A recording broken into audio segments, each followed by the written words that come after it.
Good morning and welcome to the 16th meeting of the Education and Culture Committee in 2013. Can I remind all those present that electronic devices should be switched off at all times. The first item today is to take oral evidence on our inquiry into decision making on whether to take children into care. The themes for our session today are neglect and permanence, focusing specifically on joint decision making and partnership working. Can I welcome to the committee this morning Donald Urquhart, Independent Chair of the Child Protection Committee from Glasgow, Joe McPherson, representative of the Community Planning Partnership based in West Lothian Council area, Jim Carroll, NHS Ayrshire and Arran, Chair of the Child Health Commissioners National Group, and Hugh McNaughton, Authority Chair of the Glasgow Children's Panel. Good morning to you all. Can I remind the panel that we've got, as I have the committee before you come in, a very tight agenda this morning.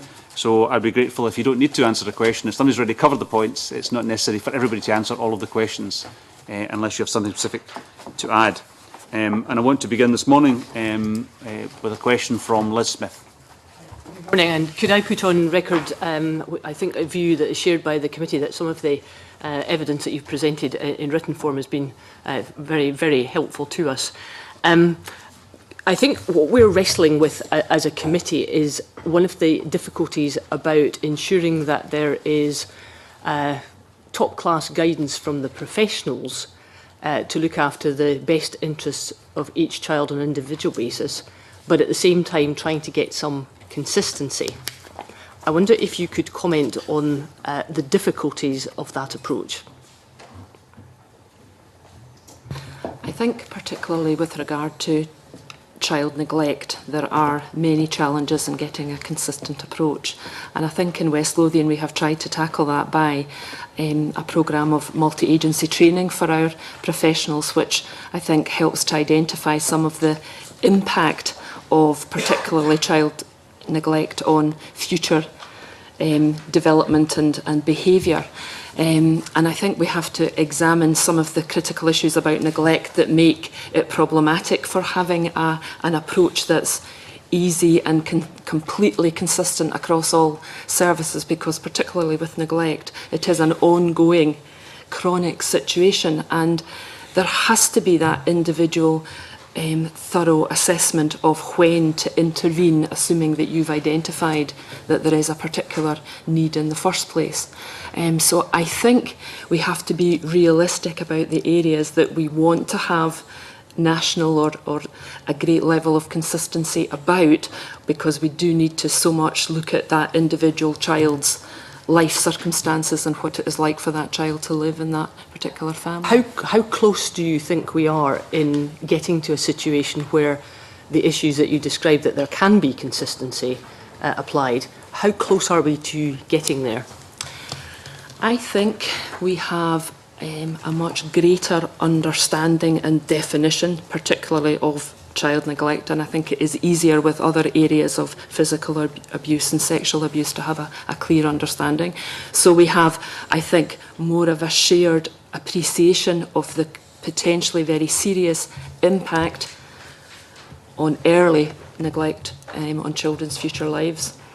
Where I think we still need to do work is on helping our professionals intervene when it is appropriate, and there are a range of toolkits or assessment models or whatever that can assist professionals in making these kind of serious decisions. And certainly in our area, because of some of the difficulties, particularly about identification, assessment and intervention in child neglect, we're involved in a study with the NSPCC to look at the effectiveness of one particular assessment toolkit, the graded care profile. It is too early for us to say whether that's going to be effective, but it's something that we have, invested time and resource in. Out with these toolkits, do you feel that there are a sufficient number of very well-trained professionals who are able to do the training for people who are obviously involved in that process? I think we have a lot of very skilled and experienced professionals who work very hard on a day-to-day basis supporting very vulnerable children and their families in communities. However, there are challenges for all agencies, and my own background is social work.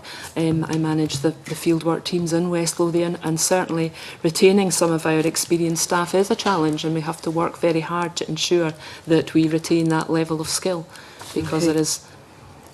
The point was made that there is a lack of clarity, I quote, regarding to the sharing of information. Would somebody be able to explain just a little bit more about the background to that problem? I think that what we've got is a situation where the various agencies have significant information that would have a real impact on how a particular child was treated. What we don't have is integrated information systems where we can share that information well and early enough within the life course of that child to intervene at a point where we could actually prevent some children being received into care. There are systems in development just now. There's a lot of good practice, but you can only get good practice if you've got good information. And I would argue that the information, specifically from Own Area and Health kind of thing, isn't being well shared. Is that an IT problem, or is that to do with the management of people? It's a significant IT problem. We do need to invest in IT systems that share that information, but in my own area in Ayrshire, as the report says, we do have a pilot model for that, and there's a couple in other areas in Scotland. That is a serious issue. But we also have issues around about our lack of a common culture in the agencies that approach children and young people. I would argue that there's a lack of value placed on the information health may have and how that may impact on the treatment plan for a child, and certainly around about predictive factors where we can look at the family history, where we can look at the child's early history, where we can look at this history around about the siblings. We're not making best use of that information to utilise that information to guide us how to intervene early enough. And is that information actually available, and it's not just about best use, or is there a problem about in some health areas where not enough information is being provided? It's a combination of both. I think in some areas we've got very, very good information and that's not been well shared. We always have good practices. There's islands of good practice out there. There's some excellent practitioners out there, and I wouldn't want to take that away from them. But there's information round about things like fetal alcohol syndrome, for example, which we are not screening for currently. And if you're not aware a child has fetal alcohol syndrome or is affected by fetal alcohol syndrome, then you may not be treating that child appropriately. That type of thing needs to come into play. We're also just beginning the process of gaining information from adult services where a parent may have a mental health issue, an alcohol issue, obesity issue, tobacco issue. And that directly impacts on the child. So to a certain extent, we're still treating the symptoms and not the causal factors. And we need to sort of move to maybe a sort of GIRFEC process for every family and not just for every child. And look at the family as a whole unit and not just the child as an isolated factor within the family. Could I just finish my questions on this issue about getting the right culture? Because it's something that's been put to us in quite a few panels now, that we have to ensure that the right culture is out there. Would any of you like to comment on what the barriers are to adopting that correct culture?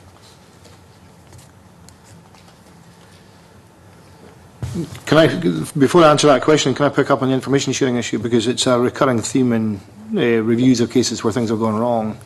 I think there's a big issue about the way in which we train professionals in terms of data protection and their understanding, real understanding of what they can and cannot share.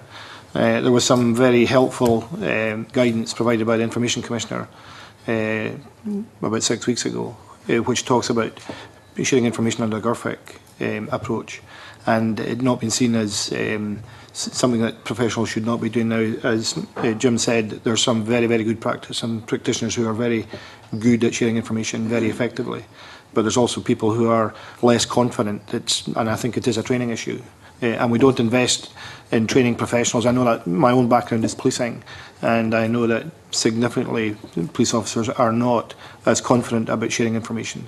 And the point we make in training is that children have died because we have not shared information, rather than died because we have shared information. So we do need to change the culture.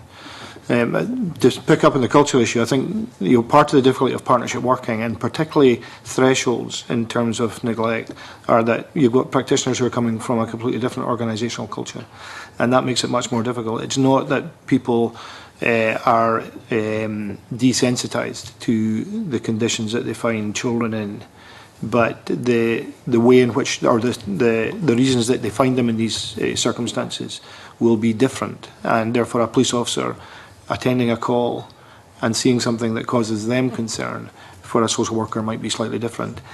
That's a difficult one to crack, and it is about the different organisational cultures. Okay. Sorry, okay, thanks very much. Neil Finlay. Just a practical thing. If a social worker or a health visitor or a head teacher or whoever is alerted to an issue, how do they then check what's happening in the other services? How does that happen practically?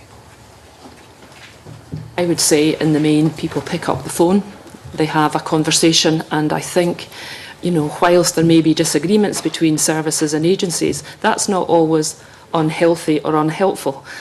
Disagreement can actually lead to challenging of perspectives and positive interventions. So in the West, I can only talk from a West Lothian experience, but there is, and there would be, and every day there are occasions where agencies are picking up the phone to each other and having a conversation about, we have a concern, what does this mean, what do you know about this family, do you have any similar concerns, what should we do? So, if it's a kind of telephone-based system, that would rely on the person writing a note, presumably? Yes, so clearly a telephone conversation would be an initial point of contact. There are other situations where it's important to bring people together in a formal meeting to share the information and agree a support plan or what further actions are needed, and involving families in that and securing, the best support. Just trying to get, if there's no IT-based system and things are relying on basically telephone calls and people writing notes, if something happens and then, say you have to phone a school and the teacher's in the classroom, then you've immediately got delay.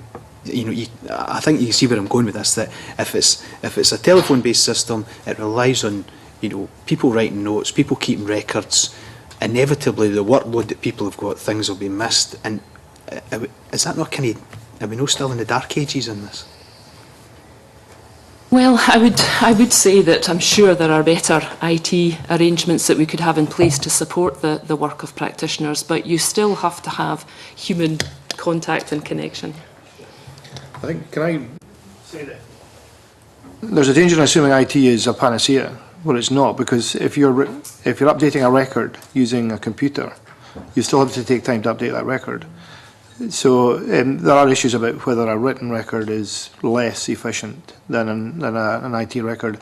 If we had an integrated system, a record updated on a computer that could be shared with other agencies would be infinitely preferable. But at the moment we don't have these systems. Going back to the original question about initial concerns, all areas in Scotland have child protection procedures in place which deal with how professionals should raise concerns initially. If it's not a child protection issue where a child is at immediate risk of harm, GIRFEC deals with identification of concerns and encouraging the person who's got the lead responsibility for that child to convene a meeting of interested professionals or relevant professionals to discuss concerns that might be at a much lower level but still might require some intervention over and above the delivery of a universal service. So there are situations in place. GIRFEC's getting rolled out across the country. The extent to which it's rolled out in individual areas will be different, but I think the culture is beginning to be embedded about understanding that it's the interest of the child, what the child actually needs, and it's about a partnership approach to ensuring that the child gets what the child requires to address what the concerns are. If I could add that, I would want to reinforce that good practice relies on individuals talking to each other. It's really important that we don't allow IT systems to become some kind of panacea for things. However, we are moving rapidly to a position where we have integrated IT systems. In NHS Ayrshire and Arran, we now have a common system across all health professionals that deal with children, so they have a single IT database where they input information. We're now piloting with our local authority partners a thing called Ayrshire, where we have a common system where we input from, at this point, a social work and health perspective. Education is about to come online if we can resolve the IT issues that we have with them, and we're working with the Reporters Administration and the police to enable them to access the same system. So common IT systems, I think, are being developed and being developed rapidly, and they can be shared, but the key issue is that good practice relies on good practitioners, and it's still their analysis of that information that's important to get right.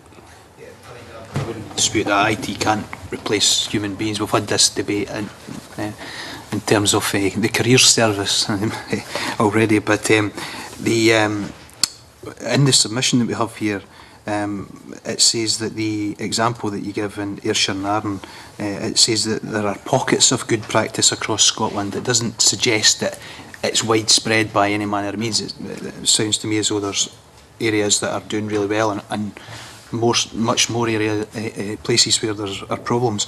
It also says the level of IT provision. This level of IT provision is essential to collating information and can help to identify cumulative neglect early.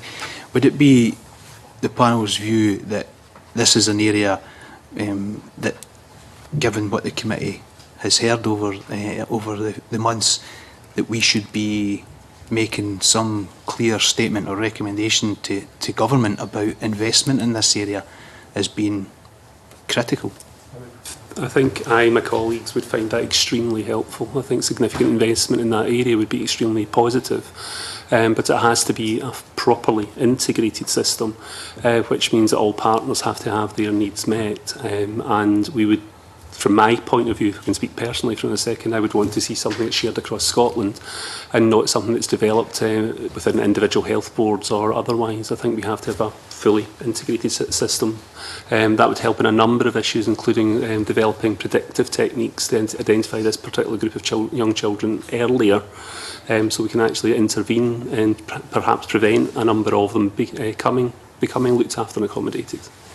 I'm cautious saying this because I know there are some spectacularly bad public sector IT projects that have been undertaken, but is the rest of the panel of the same opinion on it?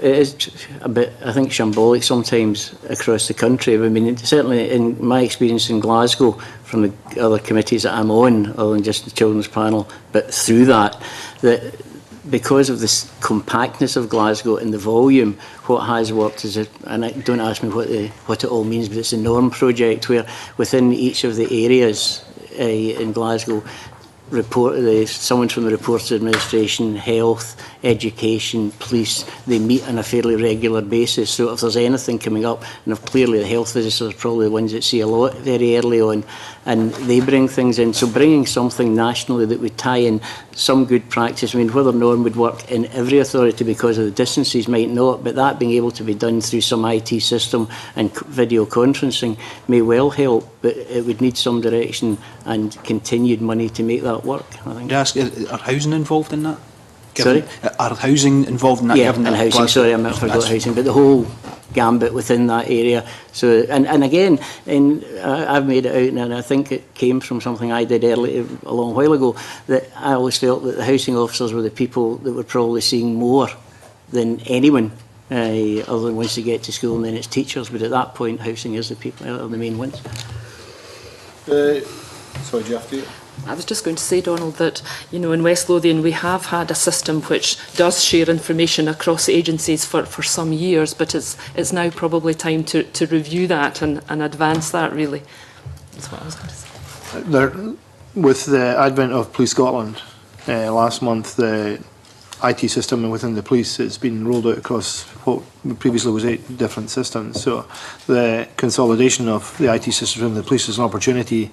I'm not quite sure how far advanced they are within health, but at least it's a start. It certainly would be a significant advantage, as Jim says, about identifying at an early stage or predicting where there might be problems, but it can't be seen as a panacea. It's absolutely essential that the practitioners speak to each other.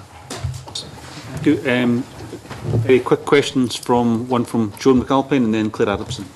Thanks. It's a very quick supplementary for Mr. Carroll, and can I apologise to the committee and the panel for my late arrival.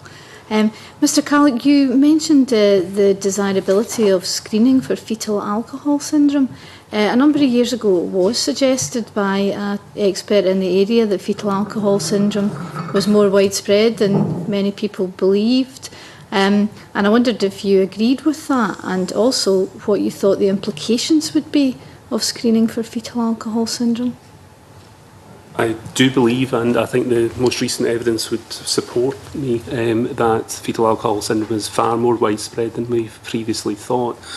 And we have to not only consider fetal alcohol syndrome as it impacts on the child, but we also have parents out there who will be victims of fetal alcohol syndrome and now are parents in their own right and trying to bring up children with a number of challenges. I've absolutely no doubt that it's far more widespread than is currently recognised. I think the importance of screening is clear to me in that the early identification of that group of young children means that we can intervene within their lives appropriately and effectively. Right now we have children who I don't believe are accurately diagnosed and therefore are not being treated in an effective manner. Cognitive behavioural therapy, for example, is something we quite commonly use as social workers or health professionals to tackle these children. What you have is a group of children who will say yes to every question you put to them, kind of thing, and quite happily say yes, and you'll be left with the impression they have understood what you have said, and they haven't understood anything. They have learned by rote how to respond to you and how those issues can then be picked up. And I think it's really important in Scotland, given the level of alcohol we have and the issues we have with alcohol as a country, that we actually develop some kind of national screening programme for fetal alcohol syndrome. Thanks very much. Yeah, very quick question, again back to the technical stuff, I'm afraid. We had evidence from two of the academics last week who were talking about IT systems that would be like expert systems and would actually trigger and prompt people to do particular actions under particular circumstances. Now, what you've described this morning, is it just a data sharing system that's been put in place, or is there an expert element to it? And if not, are you aware of any expert systems out with Scotland that actually fulfil this function? The system that's available in Ayrshire and Arran is not what you would call an expert system, as it's not predictive. It simply shares or attempts to share information from across a number of agencies effectively. The expert aspect of it is the individual social worker or health professional that's then reviewing that information that is the expert, and it's them that can pull that information together. I'm not aware yet of an effective programme that would pick up the number of doors being broken into from a certain house, for example, the number of windows that have been broken, the number of missed appointments with your GP, etc. I'm not aware of any system that effectively pulls all that information together at this point in time. And I'd be a little bit nervous of any such system because, again, I think we need to rely on very well qualified, very well experienced professionals that can analyse the data. For me, it's much more about the next stage is about pulling that data together effectively so the individual that's working with that child can see all of the information that's there, whether it comes from the parents, the grandparents, the siblings, or that individual child themselves. All of that needs to be available to the professional. I think there is a programme, I think Perry in America's got one, but there again, clearly from the ones I've read about and he's spoken about, they tend to be a bit more roughshod over people's rights over there where he's dealing with it. So I think we would need to be very careful about how much information and how it was shared and who could get access to it. Thank you. Colin Beattie. Thank you, Convener. I've really got 3 questions here. The first one is that the Scottish Government published a risk assessment toolkit last year, which was specifically supposed to identify and respond to child concerns. I'd be interested to know whether the panel felt that was particularly effective, particularly in the light of some of the evidence that's been given before. Secondly, previously we've taken evidence from like of NHS Lanarkshire, who've commented that there are variations between professions in relation to thresholds for neglect or significant harm, and also the same exists about good enough parenting. And I wondered if, obviously this is a great concern. I mean, it's pretty basic training that there should be an identifiable threshold which is common across the country. And does any training at all lead you towards believing that that is moving towards a common understanding? In other words, that there's a common threshold starting to appear, because it's a concern if across the country there is that sort of variation. The other thing is, there seems to be... Can we stop there and let the panel respond, and then you can come back? I was too enthusiastic. You were slightly enthusiastic there, yes. The risk assessment framework was work which was undertaken by a colleague of mine in Glasgow on behalf of the Scottish Government, and it's currently being rolled out. But rather than being a completely new approach, I think it's a combination of a number of approaches to assessing risk and equipping professionals with the capacity to analyse what they've got in front of them. It's what Jim said earlier on, it's all very well having the information, but it's the professional analysis of that and exactly what it means as to whether or not there should be intervention. So it's very useful in pulling it all together, but it's not new. And at the end of the day, the real test is the ability of professionals to understand what they're seeing and deciding that action is required. I think I'll pick up on the second point about common thresholds, because I've already said that there is because of the organisational cultures that people are coming from, a police officer seeing a set of circumstances would respond differently from a social worker and from a health visitor. And it's going to be difficult because of the nature of the organisations within which they work for them to develop a common threshold. You said it seems to be basic common sense. It's not quite as simple as that. I'm not suggesting that it would be something we would work towards, but it is actually a very, very difficult thing to achieve. And we've been struggling with common thresholds for some time, and we're not quite sure exactly how best to achieve them, I think. That would be my view. I would suggest that a common threshold it might not be an achievable goal in reality, and I'm not sure how helpful a common threshold actually is.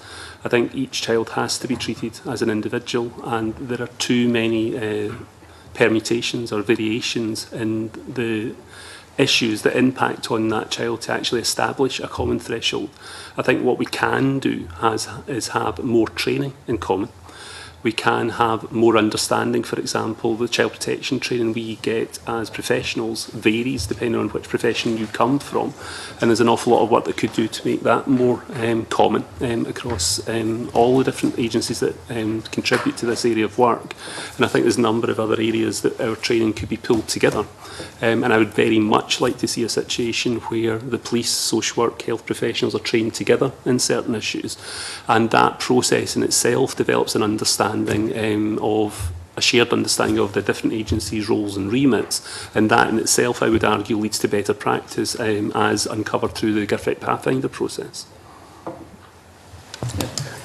I would agree with that.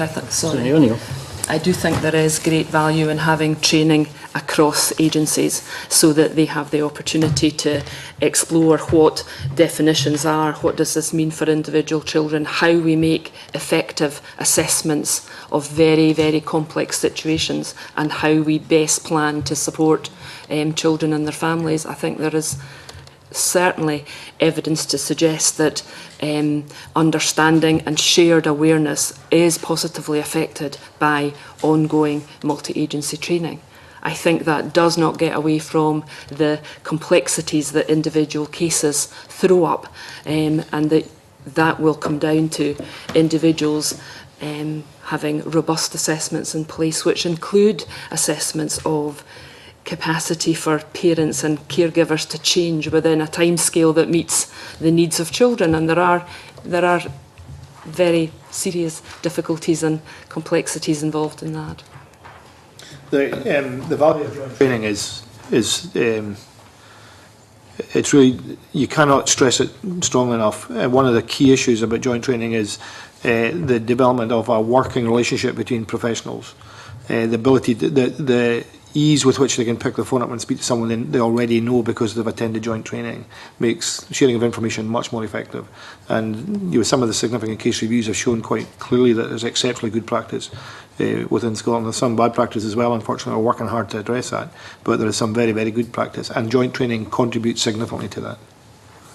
I understand the comments made that each case is very individual, but I suppose to a layman, if you just looking at it, that there's all sorts of different thresholds over which with which people are working. As a layman, I would say there must be a concern that in some areas children are perhaps at greater risk than others because of the variation in the thresholds. Just I think I would say I think there's a possibility of looking at a threshold, and again, as a layman, I would be saying that at the threshold, but it's thereafter. I think the individual child, and it's what once that threshold's triggered, what needs to be provided. Is it how quickly these parents are going to be able to change things for their child, and there'll be different thresholds whether social work can deal with it, or whether education can deal with that particular instance, or health can deal with it. I think there might need to be some sort of basic trigger point. And then what happens to each individual child after that would need to be on a case-by-case basis. just to move on to my third question, we've also taken evidence which seems to indicate that there's obviously a whole bunch of different professionals involved in every case, and there seems to be a theme that professionals tend to start from scratch every time instead of building on what the previous professional has actually achieved up to that point. And I wonder if there's a way where professionals might trust the judgment of the people that worked before in this case, instead of starting the whole thing again. It's as if the clock starts again for the child. Or that seems to be the basis of the information I've been receiving. And I wonder if you had a view on that. I think there can be a tendency at times for reassessments of situations. Sometimes that is demanded by some of our processes through either children's hearings or through court processes, that it isn't just possible to take assessment activity that has happened in the past and say that's still relevant. But I certainly think we need to try and prevent as many reassessments as we can and starting again, because that contributes to delays in assessments and critical decisions being made. I would say, sorry. I think there is some evidence from significant case reviews that is an issue on occasions, and it's about equipping professionals with the knowledge and the confidence to rely on the work that's gone before them when they take over a case. To say we're not starting from fresh here, there is a history to this particular child or this particular family, and you have to work from where that previous practitioner left off. Part of it is having the time to sit down and read what might be quite a significant, sizable file and look at what's going on in this child's life. And the pressures that practitioners are working under can make that a very, very difficult thing to achieve. And we do have to recognise that practitioners are working under significant amounts of pressure because of resourcing issues. I just wondered whether you've yet had a chance to look at the Children and Young People Bill and whether you have any views as to what extent that particular piece of legislation might address some of the concerns that we're discussing this morning. I happen to be on the group that's drafting the guidance of the Children and Young People's Bill, so I would clearly argue that it is. So I have to admit that right from the outset. Yeah, Jim, I think that the named professional and the GIRFEC process is already supporting everything we are saying. It is supporting joint interagency working. It is looking at culture, systems and practice, and I think over time it will have a significant impact on the work we're taking forward. I think it's been extremely welcome. I think the rollout from children's services into adult services is going to be the next critical stage, and to make sure we actually have all of the information we require to make a full assessment on the needs of that individual child is where we're going to have to go to next. I think I'd just like to add that I think where we've got to look, we can't lose focus on is the fact that in situations like that where there is a reassessment, once the child starts getting a bit older, and even some of them from 8 and 9 begin to feel, oh, here's someone else asking all the same questions and yet nothing happened before, so why should I bother answering this time? So the assessment as they go on can get less and less fruitful because they're just not willing, because they think, oh, nothing's going to happen anyway, why should I bother telling them? You know, we've got to focus on that because the child is at the centre of it, whatever the processes are.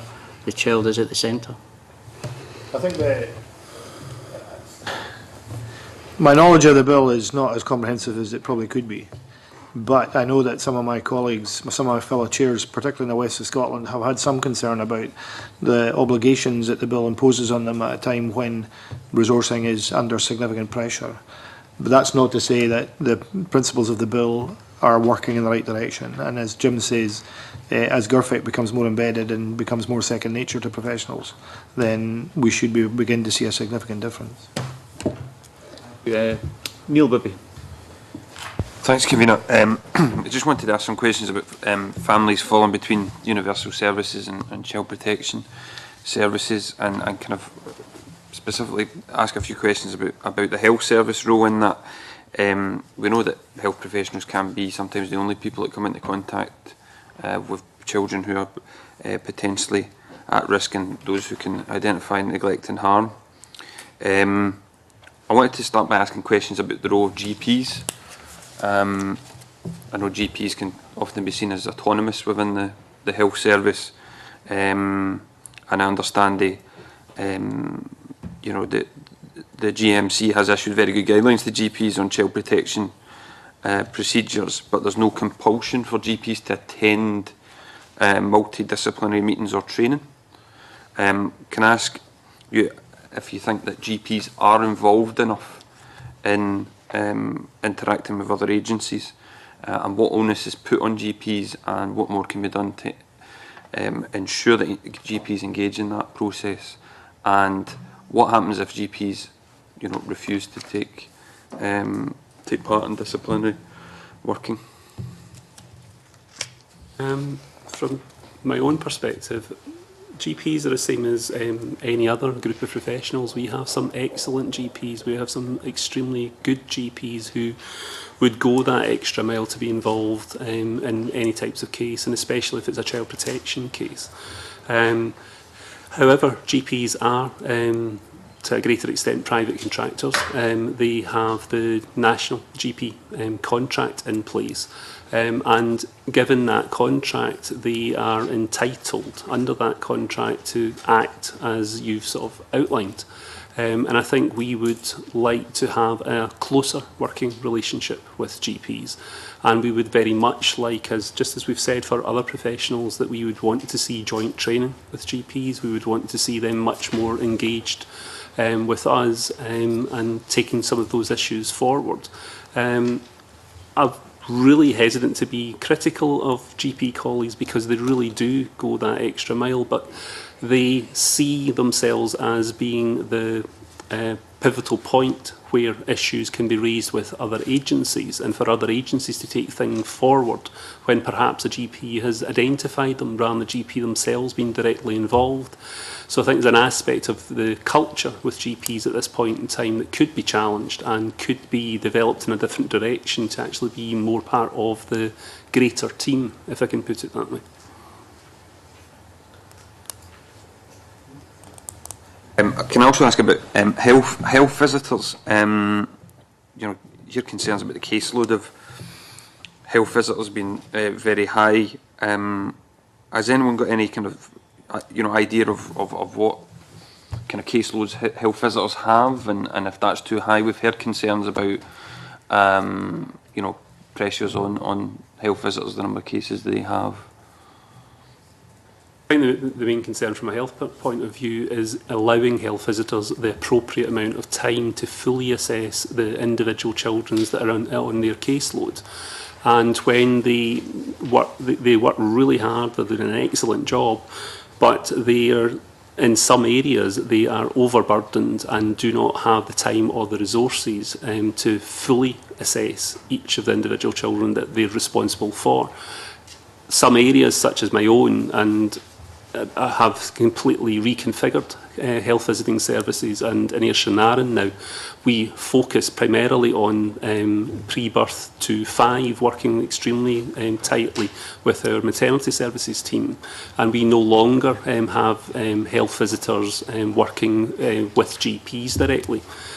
So we've entirely moved them away from older age groups and have them focused in a very much more comprehensive way under the early years framework, focusing on much younger children. So I think we can do something to change our practice. But at this point in time, we do not have enough health visitors out there. We have a real concern about the number of health visitors who are approaching retiral age and our ability to recruit and replace them. And as we get better at working together, the burden on health visitors and other professionals is becoming greater. We need more time and more resources, and that's just not going to go away. I think some things could help, like an integrated IT system where we can access information appropriately and timeously. But bottom line is, if we want to resolve the issues for the population of children in Scotland, we need to have more professionals on the ground working more tightly together. You mentioned about kind of sharing information, and we discussed that earlier. I just wanted to ask you about the confidentiality ethos that there is in the health service. Can that be a barrier to multidisciplinary working and joint assessments? How do we share the information that protects confidentiality but also ensures that there's a holistic approach being taken in terms of the child? Yes, it can be a barrier. We clearly have groups of professionals whose professional guidance from colleges, for example, would not fully align with the new guidance for the new Children's Bill, for example. So we are approaching different colleges to make sure that that guidance that they issue to their own professional groups aligns itself with current government policy and the new Children's Bill, for example. We have a challenge, for example, with mental health services when we're coming to deal with adults, about them sharing information on an adult who happens to be a parent or a carer but has a mental health issue or a treatment plan that may impact on that child's upbringing in a negative way. So we have to convince professionals that the solution for their adults is as entwined with the solution for the children of that particular family as it is with each other. So there is no healthy child without healthy parents, and there are no healthy parents without healthy children. It's a whole family approach we need to take to try to resolve this. We are getting places rapidly under GIRFEC, and I think we're convincing more and more professionals to get on board with that, and information sharing is becoming easier. But it is not fully resolved, and we're certainly not at the end of that road at this point in time. What resourcing problems are different agencies experiencing at the moment? In terms of social work, I would say one of our biggest challenges over the last 2 years has been retaining experienced staff, and when staff, social workers, depart, invariably the people that we are then recruiting to replace these staff are relatively newly qualified social workers. So that is a challenge of ensuring that we don't overburden the experienced staff that we have remaining to enable them to do the best work they can, but also we cannot overexpose staff and social workers who do not have the relevant experience to work with overly complex and high-risk situations, because that is not safe for them, for families, or for the organisation. So for social work, that is a challenge, and we have taken measures to try and address that and minimise the impact of that, and involving mentoring and joint working and joint approaches between social workers and health professionals in visiting, so that there is a kind of shared approach and safety for each of the professionals involved. Where are the experienced staff going to? For the social workers that work in some of the statutory children's practice teams that I manage, they're usually moving to social work jobs that they perceive as being less demanding or challenging on a daily basis, where they may feel they have more opportunity to do more constructive, in-depth work. Would that be with another authority, or is that going out with the local government system? It can be in the voluntary sector, it can be specialist jobs, it can be working in other services such as criminal justice, etc.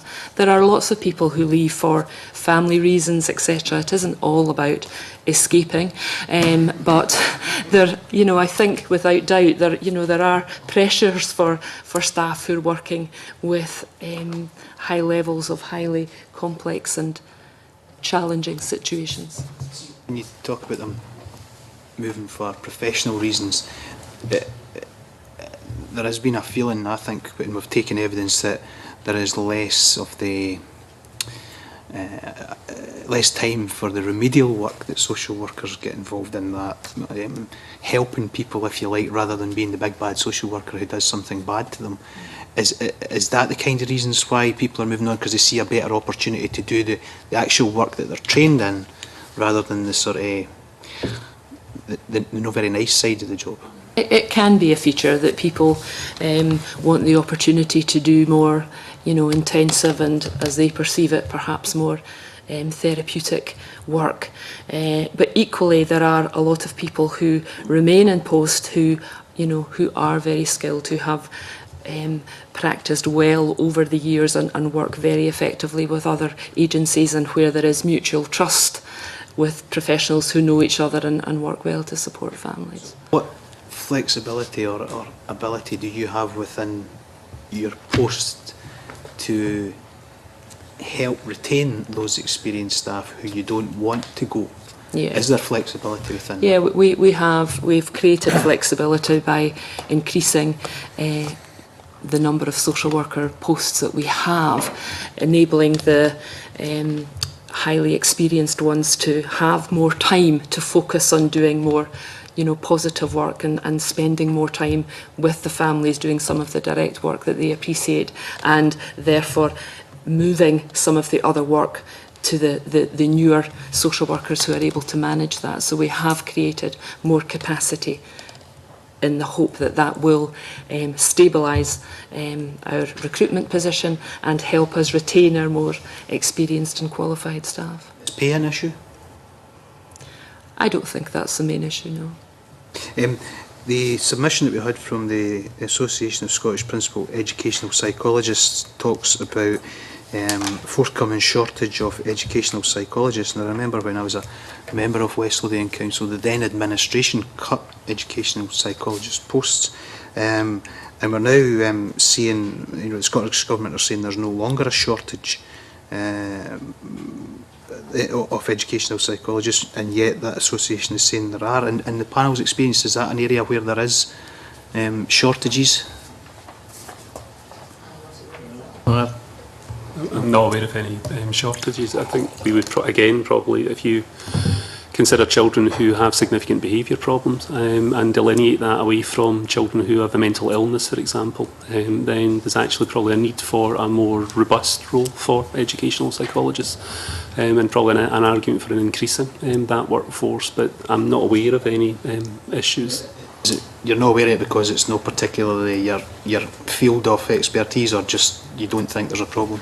No, I'm aware of them. We have educational psychologists directly involved in all multi-agency groups that we work with. The Officer Locality groups, the Integrated Children's Services Panel groups.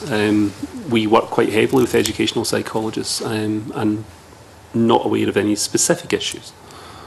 Well, from my past experience in teaching, a lot of the problem was huge waiting times for appointments with educational psychologists. Is that still the case in your experience?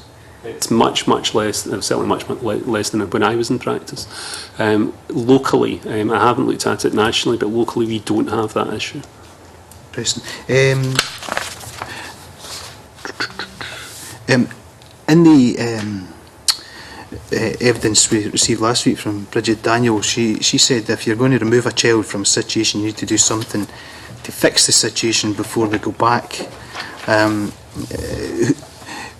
Who do you see as providing those services in order to, as she says, fix the situation before the child is returned to the family?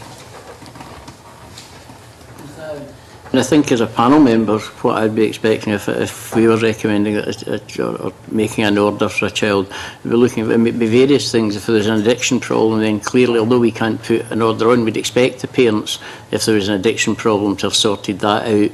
If it was something else, then you'd expect education, or if it's something that social work could deal with, then they would deal with it. I mean, it's whatever is needed at that point.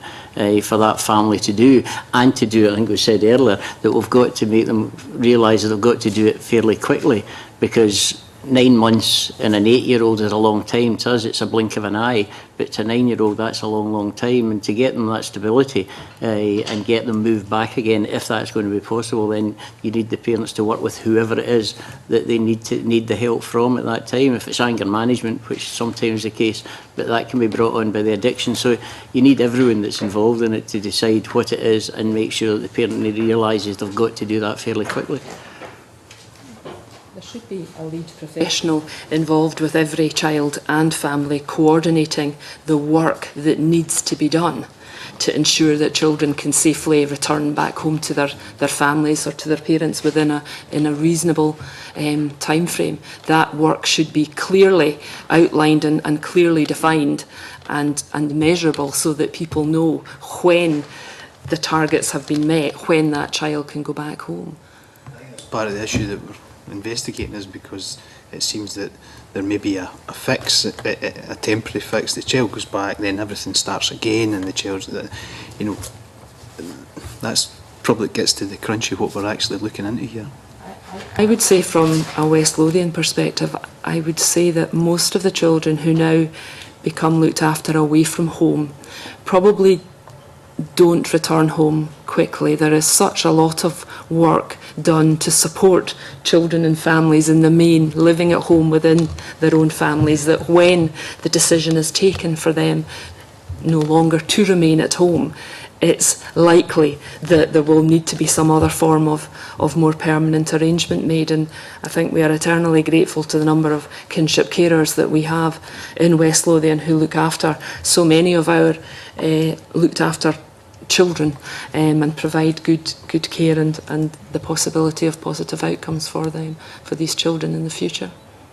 Could I just ask one final thing? In terms of, Neil Bivy mentioned the health visitors caseload. What would a typical social work caseload be in West Lothian Children and Families social worker? They would work with around 15 families. We tend to view it with a view of families as opposed to individual children, but there, some social workers will work with less than that, depending on the level of complexity, their level of experience. It's interesting because I think in Glasgow they said it was 30, 35.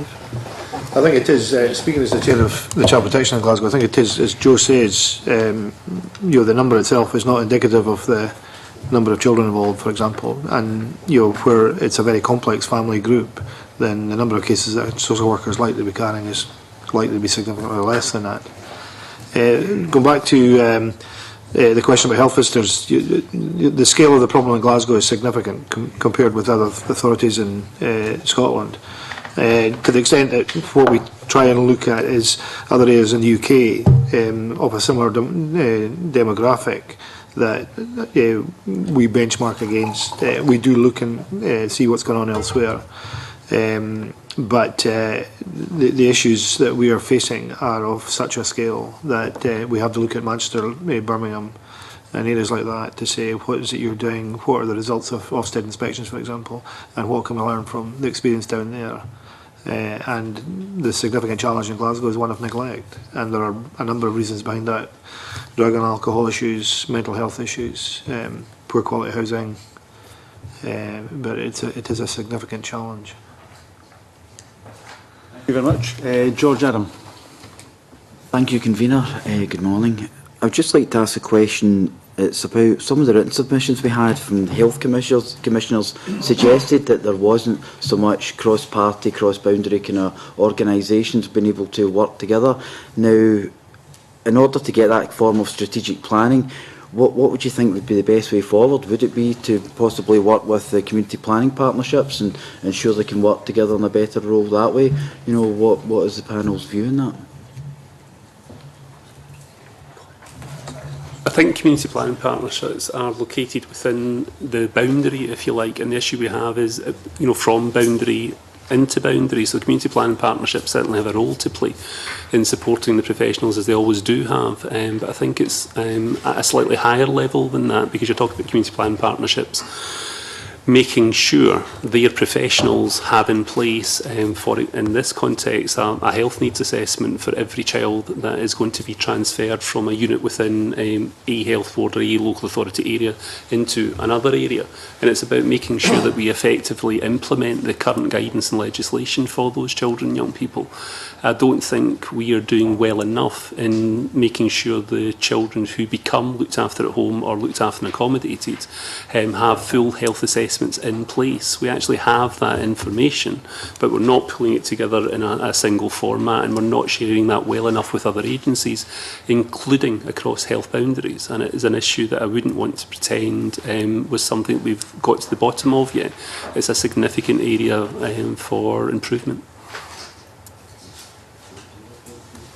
I don't have anything to add.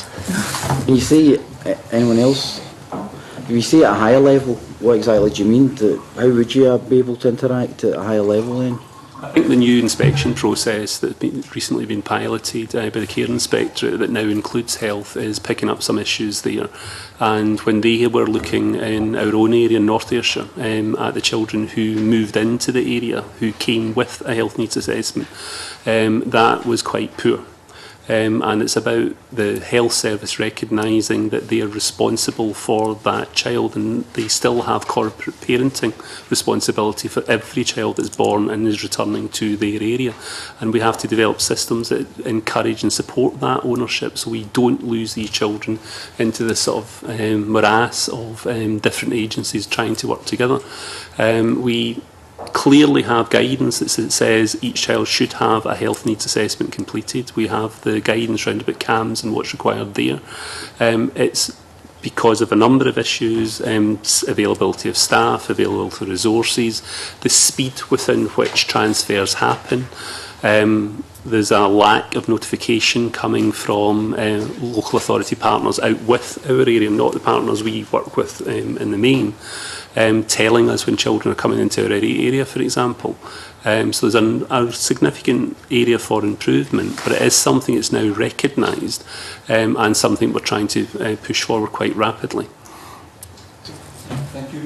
Brief supplementary from Neil Whitby. Yeah, just to follow up the issue of resources, and specifically in relation to areas like Glasgow. You mentioned Glasgow's got a particular problem with health visitors. We've heard that possibly the caseload of social workers is higher in Glasgow than for example, West Lothian. Does areas like Glasgow that have got a particular problem or high numbers of children in care have sufficient resources? Is enough of an emphasis placed on those sort of issues in the money being diverted towards areas like Glasgow? I'm the independent chair of Glasgow Child Protection Committee, and I'm not as closely involved in the financial issues as in terms of settlements for both the City Council and Greater Glasgow Health Board, so I'm probably not in the best position to respond. But at yesterday's Child Protection Committee meeting, we had a discussion about looked after and accommodated children and the amount of work that's going on, the amount of additional investment that the Council have committed to reducing the number of children in residential care and trying to divert them into either kinship care or foster care. There have been a significant amount of resources channelled in towards that, diverted from other areas of the local authority's budget. The senior social work manager that spoke to the paper yesterday, excuse me, in responding to a question from one of our health colleagues, said it's difficult to actually identify the demand that's sitting behind the number of children who are accommodated, and it's that unspecified demand that is the area that would probably be. It's a dark figure. It's a figure we don't know, and there are likely to be resourcing implications from that figure. One of the issues I would say, and this I think this applies across Scotland, in a discussion recently with our Link inspector from the Care Inspectorate, there was an indication that all of the professionals dealing in, particularly in child protection, which is an area which I'm directly concerned with, are working under pressure, and that is a reflection of the amount of resources. There's only so much efficiency that you can get out of an individual before they begin to suffer. And people are working, there's a huge amount of really good work going on, both individually and on a multi-agency basis. But when people are under pressure, then at some point that pressure will give, and the people who are likely to suffer are going to be children and families. So we have to be conscious of the fact that we're placing a significant burden on individual practitioners, and that applies across all of the agencies and the third sector who contribute to looking after children effectively in Scotland. Can I thank all the panel members who have come along this morning to give us evidence, and can I suspend for a very brief time so we can change panels. Thank you.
Our next item on the agenda this morning is our second panel of witnesses into our inquiry into decision-making on whether to take children into care.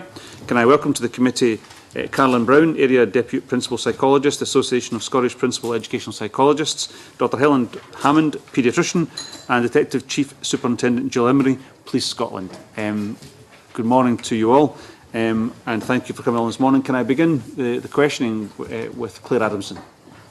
Thank you very much.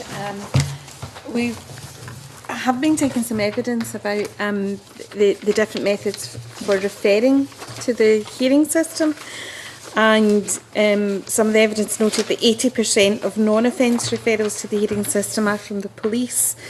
And last week, one of the academics, Bridget Daniel, who was in front of us, said that suggested that the hearing system needed to be reserved for cases where compulsory measures are really necessary.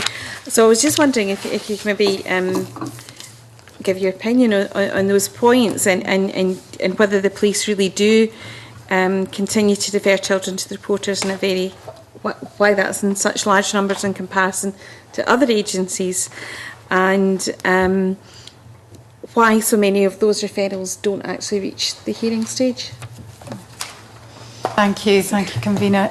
I can certainly answer the first part of that in respect of the motivation behind referrals from police officers.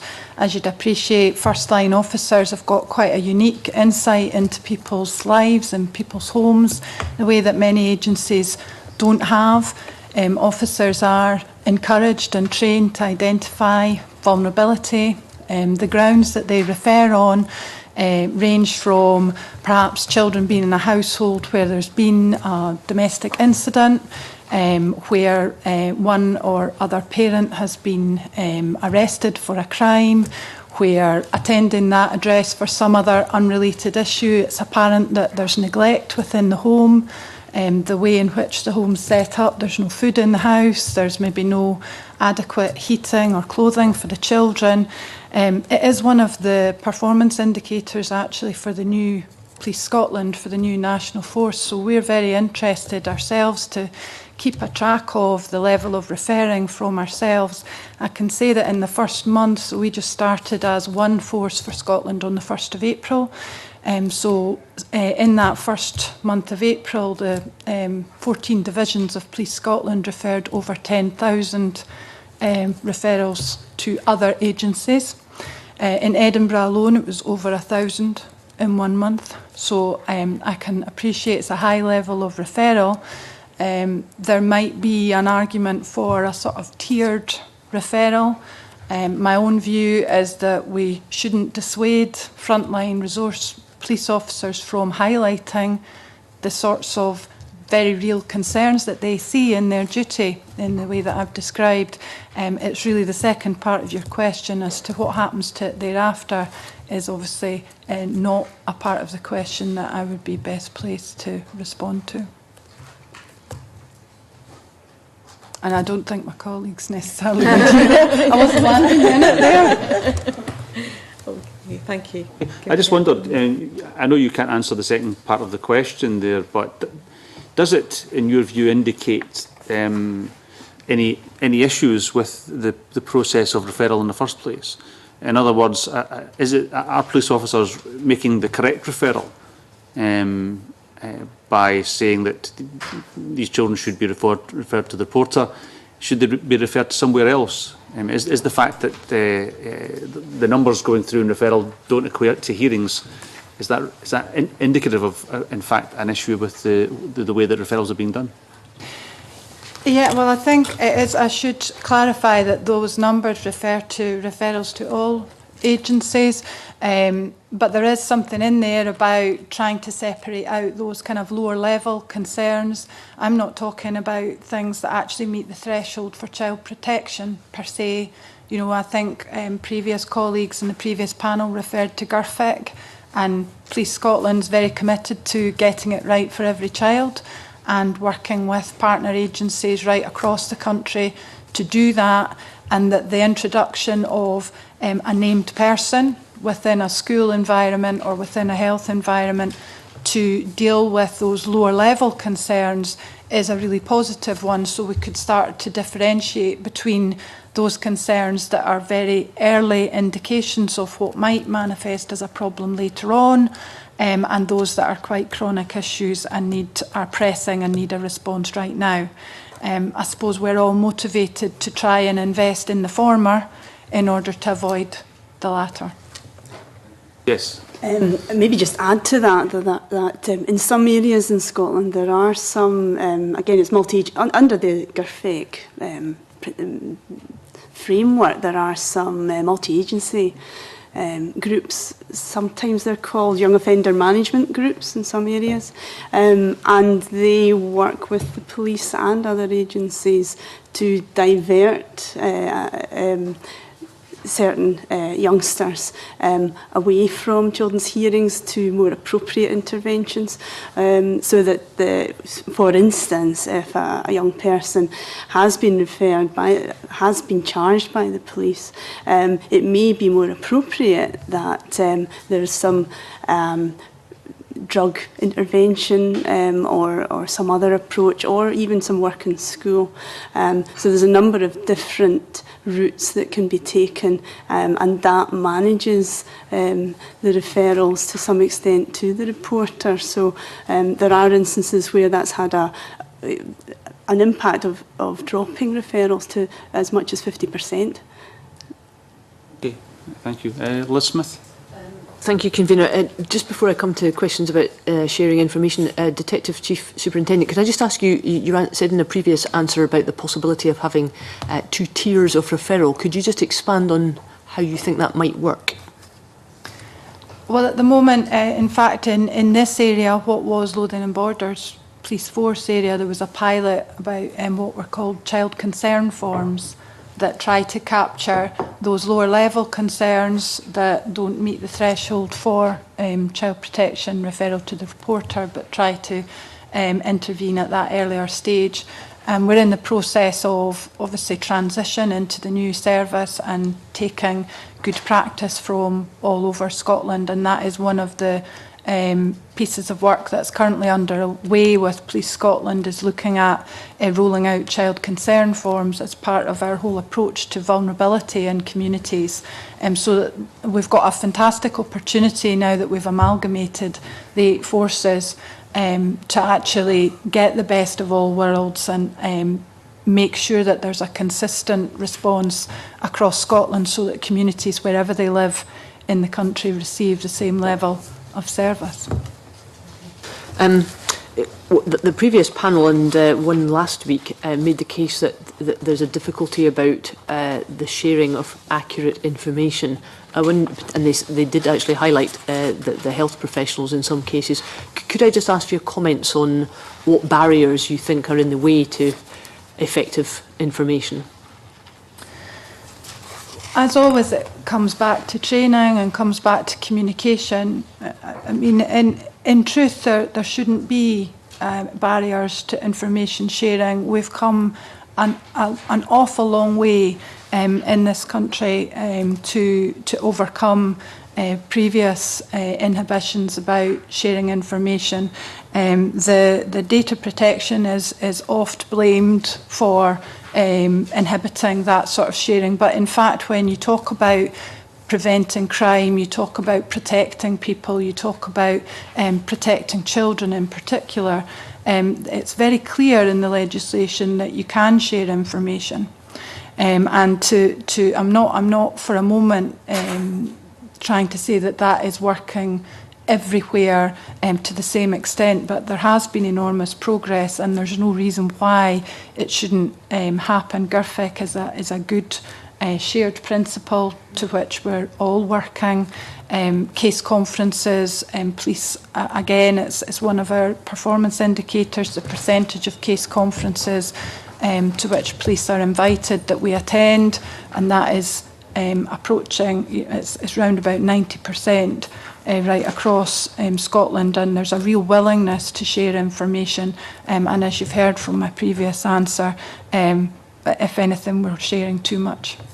Could I just probe a little bit further on that? And you say that there's willingness. That's maybe true. I think there, as I say, some of the evidence we've taken is that there are concerns about the ability of people, partly because they come from very different professions and it's not a unified system. Have you got any comments about issues about IT or some of the concerns that the previous panel gave us? Do you want? I mean, I do think there are challenges with systems that don't speak to one another, and we have that within Police Scotland because we've got legacy systems from 8 different police forces to varying degrees, all of whom have held information in different formats. That's part of the work that I'm talking about in identifying vulnerability, is creating a vulnerable persons database that we can all share and contribute to. So that's within one agency, so I'm sure that's replicated with other colleagues. But I still think that it is working. There are workarounds, and locally people are very creative about finding those and sharing information appropriately, either at an interagency referral discussion stage at the very earliest stage, or later at a case conference in that more formal setting. Can I maybe just add to that, because I think health has often been seen as the big culprit in terms of not sharing information, and I think we have come a huge way in the last 10-15 years in terms of GMC guidance, the guidance that medical defence unions give to practitioners and so on. So I think people are certainly much clearer now that not only may they share information, but actually they have an obligation to share information, certainly in a child protection situation. I think it's not as clear if we're at that earlier level of concern about neglect in families where we haven't reached the sort of child protection threshold, which seems in a sense to free people up to share information. And I think there is a little bit more work for us to do in terms of training and support for professionals involved in the GERFEC work streams, which are working at that earlier level. But I think it's coming, and I think we're making good progress. I think people have a much better understanding of what the Data Sharing, the Data Protection Act actually says and means. But there is that issue about, well, what is relevant and proportionate, and how do we make sure that that information, once shared, is kept up to date?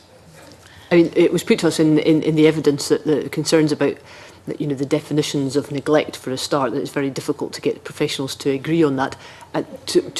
To what degree does that compromise the work that you do, that professionals can't agree on the extent of the neglect?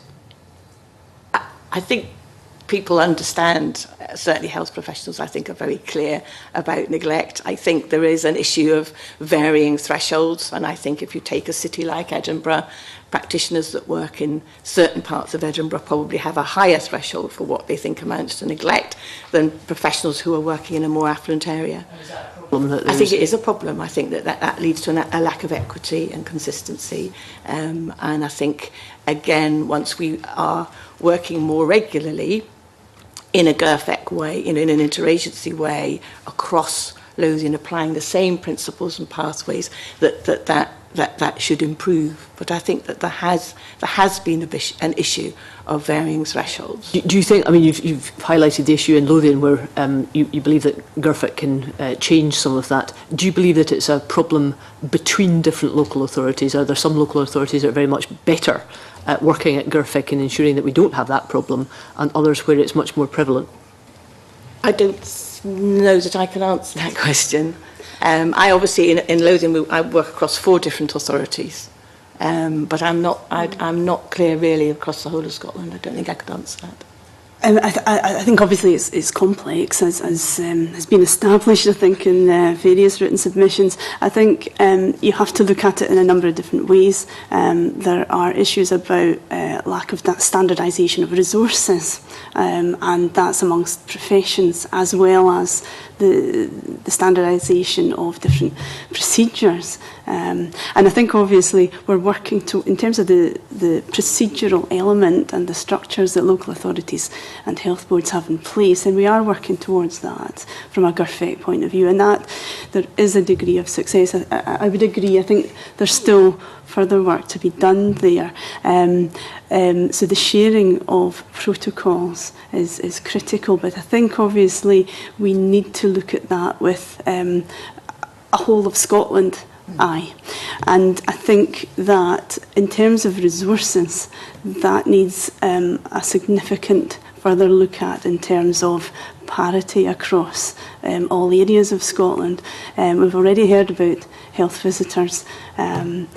I think it was mentioned also by educational psychologists. Both of those professions and others, I suspect, there is a lack of standardisation across Scotland of provision, so that there are differences in different areas in terms of that provision. Would you defend a policy to extend health visitors as one of the key groups that can address the issue at the very earliest stages? Well, I mean, I would leave that to my health colleague, really, but I think that, it sounds like there's a good argument for it. Yes. I mean, I think the last 10 years has seen a shift away from health visitor direct contact with very young children towards other roles and responsibilities that they have had.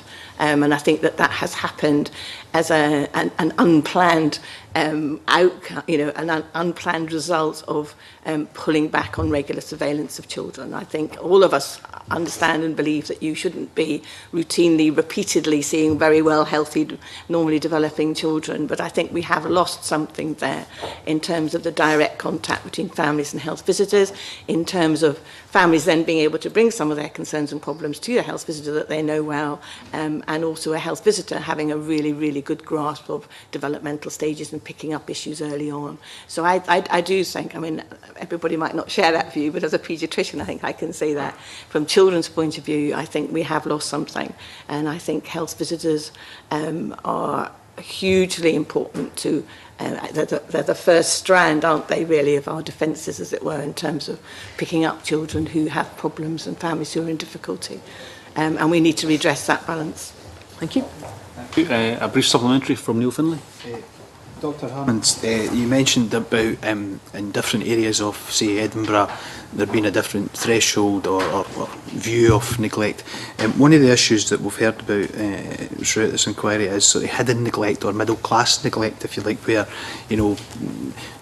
could be parents or professionals or whatever, and they're more able to challenge or more articulate in challenging the likes of yourself and the assessment made.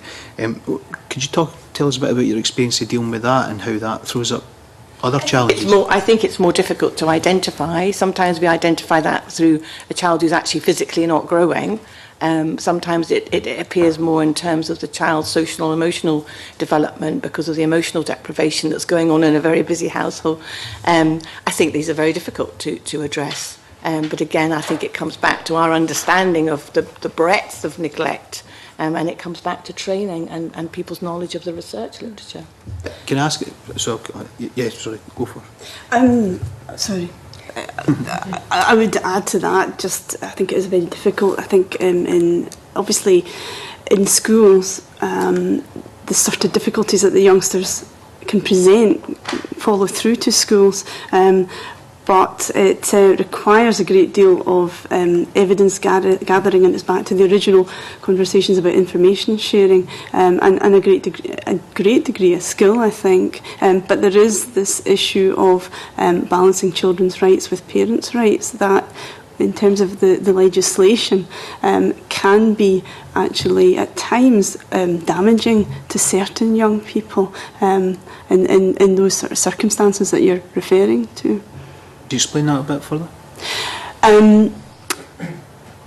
In terms of the additional support needs legislation, your more articulate parent may make a case for a particular wish that's more to do with meeting the parent's needs than the child's needs. For instance, placement in a special school when that's not really required. Sorry, I think if I may, Convener, it was just to say that I would put that caveat on earlier comments that the police insight is into particularly more troubled kind of backgrounds, and so it is skewed. The insight that the police as an agency can have into children who might meet the threshold for care is skewed towards households where we would be more likely to be called. So the issue that you identify of hidden neglect that occurs within or behind a facade of professional affluence is much less likely to come to the fore from a police perspective. See, in terms of professionals challenging that type of parent, are professionals robust enough in doing that? Well, I think those of us who've had a lot of experience probably are. I mean, I worry about the next generation in a sense. I think that it takes quite a lot of experience and knowledge and understanding in order to be able to manage those situations. But I think also it needs a very strong multi-agency, multidisciplinary team approach, because I think these are very much the cases where we need, as you've already said, to share what evidence we have, what understanding we have, and make a plan together about how we're going to address it. Because I think these families can be very difficult to tackle. That's right. And taking up a lot of resources, time. Thanks. Thank you very much. Colin Beattie. Thank you, Convener. We've taken evidence that there's many kinds of assessments that are done by different professionals at different times. And there seems also to be a strong indication that professionals tend to go through a process of reassessment of what the previous professional's done, without taking into account the judgment and experience and skills and so on of the previous professional. Is there any way to stop this going back to scratch every time? It seems a waste of time, and it seems to be delay the issue for the child. I mean, I don't think professionals do go back to scratch on every occasion. There's, as I think has been heard, there's a lot of good examples of very effective joint professional working. I think what has to be in place, though, are the structures and processes to provide that capacity for professionals to work together, so that you do need coordination mechanisms within local authorities to ensure that that information is being shared. I think that at times there's some confusion amongst certain professionals about what information is most appropriate, and that can lead to, I suppose, the identification that, well, we maybe still need to do some more assessment. What I mean by that is that because there was some talk earlier of a common culture, sometimes it's referred to as a sort of shared language. I think there's still some work still to be done there. So, for instance, when a youngster's leaving education, I think it would be very effective to make sure that all the educational information is made available alongside everything else, rather than perhaps an IQ test being done at that time to access services. That is still around as an example of where I think we could break down some more barriers. Can I just come in at that point and say that the Association of Scottish Principal Educational Psychologists actually make the point that a shared multi-agency perspective about neglect does not currently exist within local authorities. So it might be aspirational to try and get there, but we're not there at the moment. I think that's right. I don't know if my other colleagues would want to comment, but I think obviously, as we've said already, there's pockets of very good practice. There's a national risk assessment tool. I think we're working towards a national framework that captures all of that, but I don't think we're there yet, and that's exemplified by what we experience on the ground for some young people, not all. So what needs to be done to improve that? I think we need to do a number of things. I think we need to develop an overall national framework that incorporates specific data gathering in terms of the further use of the extension of looked after protocols. But I think we also need, within local authorities, to use predictive data better and more in terms of the resources we actually need. The difficulty here is that when we're identifying or working together to identify neglect, there is a risk that if there's a resource shortfall within the local area, that will, to some extent, impact on the identification process, if you see what I mean. So I think in terms of the existence of resources, we've already said resources are variable, and that's in terms of availability of professionals and the availability of adequate care resources. So I would be suggesting that we need to be looking at how we address that alongside the actual refinement of the joint practice and shared information processes that we already have. Because in a sense you can't have one without the other to get the most effective provision. But the difficulty, of course, is at the moment is again, that has been referred to as the current pressures on staffing and the local authority cuts. So all of this is having to be done within limited budgets. Colin, Neil Bibby. Just on strategic resource planning, and I know that's something that's in the written evidence from the Association of Educational Psychologists, and you've said there and also in the written evidence there's a pressing need to address staffing shortfalls in specialised support services. Could you expand a wee bit more in terms of, you know, the resource issues? What specifically are the areas that are lacking the resources? Is it one particular agency? Is it across the board? Just wonder if you could expand on that. I think you've heard from other people already that there are significant pressures probably across most services.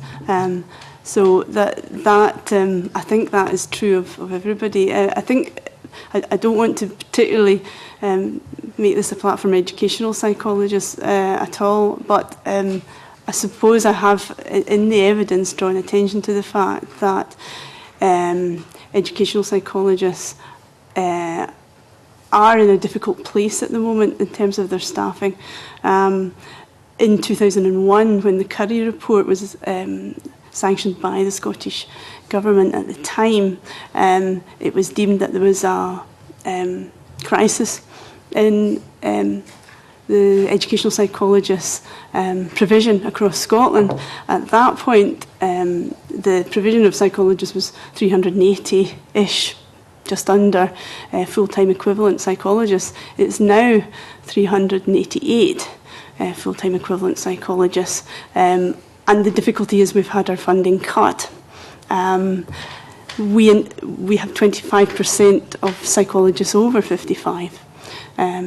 So they are eligible to retire very shortly. And we have a concern that we will be unable to attract educational psychologists to the profession in future. And we have a worry that we will not be able to fulfil our integral role in the carrying on of all the implications of GIRFEC and the Young People's Bill. And does that mean that, you know, like that there is? Would you say then there's not enough staff for adequate staff for multi-agency decision making? Do you think that's, you know, as a result of that potentially in terms of children being in care that one agency in particular is driving an agenda and the others in a way acquiesced with what has been, you know, if for example educational psychologists don't have the resource or the time? I think there's a risk of that. I don't want to go on about educational psychologists, but they have a unique role, and they work at all levels of the system, which is critical to contributing to planning for young people in care. We're aware that it's very difficult to recruit psychologists to rural services as it is. So, yes, basically. In terms of GIRFEC, I think a number of you mentioned that. How and the kind of, for want of a better phrase, the postcode lottery, the different kind of policies in different areas and the different kind of or the different impact that's having. GIRFEC's been with us since 2006 and been developed further since then. What is stopping GIRFEC from working properly? I think it was getting all the protocols and pathways in place and getting the training in place, and now I think it's about resources. And just to follow on my educational psychology colleague, the world of paediatrics is under great stress at the moment. It's extremely difficult to recruit, particularly to the community paediatric part of paediatrics and particularly to child protection and services for vulnerable children. And I think that's a huge issue, and whilst in a sense the paediatrician plays a relatively small role in the big picture, I think they are very, very important in terms of, and going back to what the colleague was saying earlier about confronting some of these very difficult situations, and obviously in terms of giving medical evidence to courts and so on, they play a crucial role. So I think that is an issue. And in particular that there's a tendency to see the importance of the assessment over the importance of contributing to a multi-agency, multidisciplinary planning meeting, whereas from where I'm sitting, often actually the professional contributes more in that multi-agency setting to a good discussion about the child and making a plan for the child than they might do sitting in their consulting room doing an assessment, whoever, whatever kind of health professional you are. So I think that we need to be very thoughtful about that and be very careful in our planning of how we shape the health services going forward to properly support GERFIT and the pathway for looked after children and child protection. Convener, thank you. I think one of the barriers is the kind of structure in Scotland with 32 local authorities, is it 14 health boards, previously obviously 8 forces. So the police is the first agency, well, police and fire, to have that kind of radical restructuring. But it is definitely an issue about the extent to which you can achieve consistency as one part, and actually the smaller part in these discussions, the police actually, by the time it gets to us, it's too late, everything else hasn't worked. So, really, the police is really a tiny part of this whole context, but that's only one part of the response of all of us in Scotland to communities in need that's been reorganised. I was going to talk about the fact that we've got that chance I mentioned earlier to identify leads for areas of work, for work streams that can actually have the direction for all police response across Scotland. But there's no such equivalent in other settings, so you kind of see from a partnership point of view that becomes challenging, because when I'm setting up Scottish groups, I'm actually looking for someone who can sit with the same mandate as I have to realise consistency for public protection right across the country, and can do that for education and can do that for health, and at the moment we can't do that. Thank you. A brief supplementary from Joan McAlpine. Just a very brief supplementary to pick up on what Ms Brown mentioned about the 2001 Act and the difficulties it threw up in terms of educational psychologists. What's your view on the response to that 2001 report? Because I'm surprised to learn that more educational psychologists weren't recruited as a result of it, given that there's probably more money around then than there is now. More educational psychologists at the time were recruited, and obviously the courses were fully funded. Over the last, ASPEP collects survey data, which we've given to the Scottish Government. We have basically seen a fall. So the number of figures, say, 5 years ago in Scotland of educational psychologists was much more than it is now. Off the top of my head, I can't quite recall, but it was way over 400 psychologists. But over the last 3 years, there's been significant cuts across Scotland. So actually the reason that we're sort of back to square one is simply that. Thank you very much for that. Neil Finlay. Yeah. In terms of well, you partly answered this because we've had competing evidence this morning. Mr. Carroll this morning said that there was no issue as far as he was aware with the provision of education and psychology, and we've heard a completely different perspective from yourself. Certainly my own experience of that when teaching in schools was that there was a huge wait for initial appointments, delays and all that kind of thing. Is that the reality on the ground at the moment I heard Jim's evidence, and I think I would refer you back to my point about there's a lack of standardisation across Scotland. So it may well be the case that Ayr, I think it's Ayrshire, has more psychologists. But I mean, I think that's for them to comment about. But certainly, in terms of on the ground, yes, the services in most psychological services in Scotland are reporting that they're struggling. We did, in terms of some of the data that we've collected, at least about 60% of services are reporting that they're in difficulty in terms of meeting all their statutory requirements.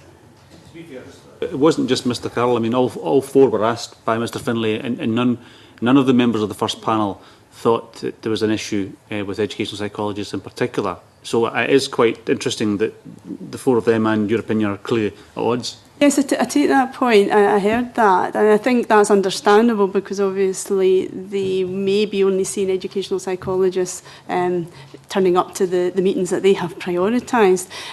Your point, Neil, about the waiting lists and things like that in schools. I mean, psychologists always have tried to work deliberately not to have waiting lists, but there is no doubt that psychologists are having to prioritise meetings and not turn up to lots of things or start to have waiting lists. All of us have heavy workloads, as the second item on this agenda today will verify, but the agenda that we have, if our work is delayed, no one's harmed or injured by that. But if the workload that you people have gets so large, and the professionals that you work with, that people are, and that's the reality of the situation, what professionals that you work with do you see as being as struggling with the amount of work that they are now having to take on? And I suppose part of that is we're trying to establish what the caseload of professionals is. Say for an education psychologist, how many people would they have on their caseload? Again, it's variable across Scotland, but psychologists tend to work on an area basis with cluster schools and population. Some psychologists are working to sort of 6,000 per psychologist. Others are working to less than that. It is complex in terms of the range of services that a psychologist offers, as I say, from casework to also being part of strategic planning groups and research. So I think I don't want to take up the time of the committee, but I'd be happy to give you more information about the workload of psychologists. I can give you more detail. That's why you're here, so, Yeah. If it's helpful, if you want to write to us with detail, then I would be very happy if that was we'd be helpful, happy to accept because we've got actually a whole workforce planning report that I'd be happy to send the committee if that was helpful. Thank you. Yeah. In terms of other professionals that you work with then, I mean, do you see, you deal with these people day in, day out, I mean, are you seeing certain professionals struggling or sections struggling, or is it just everybody's under pressure? I think that are you just talking about psychologists here? Are you talking about any the professionals that you work alongside in terms of whichever discipline they're involved in? Yeah, I think the answer to that is yes. I would just say I would just back up what has been said to this committee already, that professionals generally are working under pressure. I suppose one of the psychologist roles is to support school staff, and in a sense we provide quite a lot of support even just to head teachers in terms of the pressures they feel that they're under. So yes, I think it's throughout the system, it's fair to say. Any other panel members care to comment on it? No, I think that's right. I think it's across all the disciplines, certainly in health. I think people are feeling the pressure and having to prioritise in a way that they wouldn't previously. Things that they would previously have said were high priority. For example, going to a child protection case conference for a paediatrician. Now it would be, only if there was a specific reason really to go, because we just don't have the time. And that's, I think, not in children's best interest, but it's the same across the board. I think you're right. Thank you very much. Can I thank the panel for attending this morning? It's been very helpful. And certainly, if any of the panel members have additional information they wish to send us, then I'd be most grateful to receive it. Thank you very much. And I'll suspend briefly.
Welcome back, and can I bring members to item 2 on our agenda. We now move to consideration of the Post-16 Education Scotland Bill at stage 2.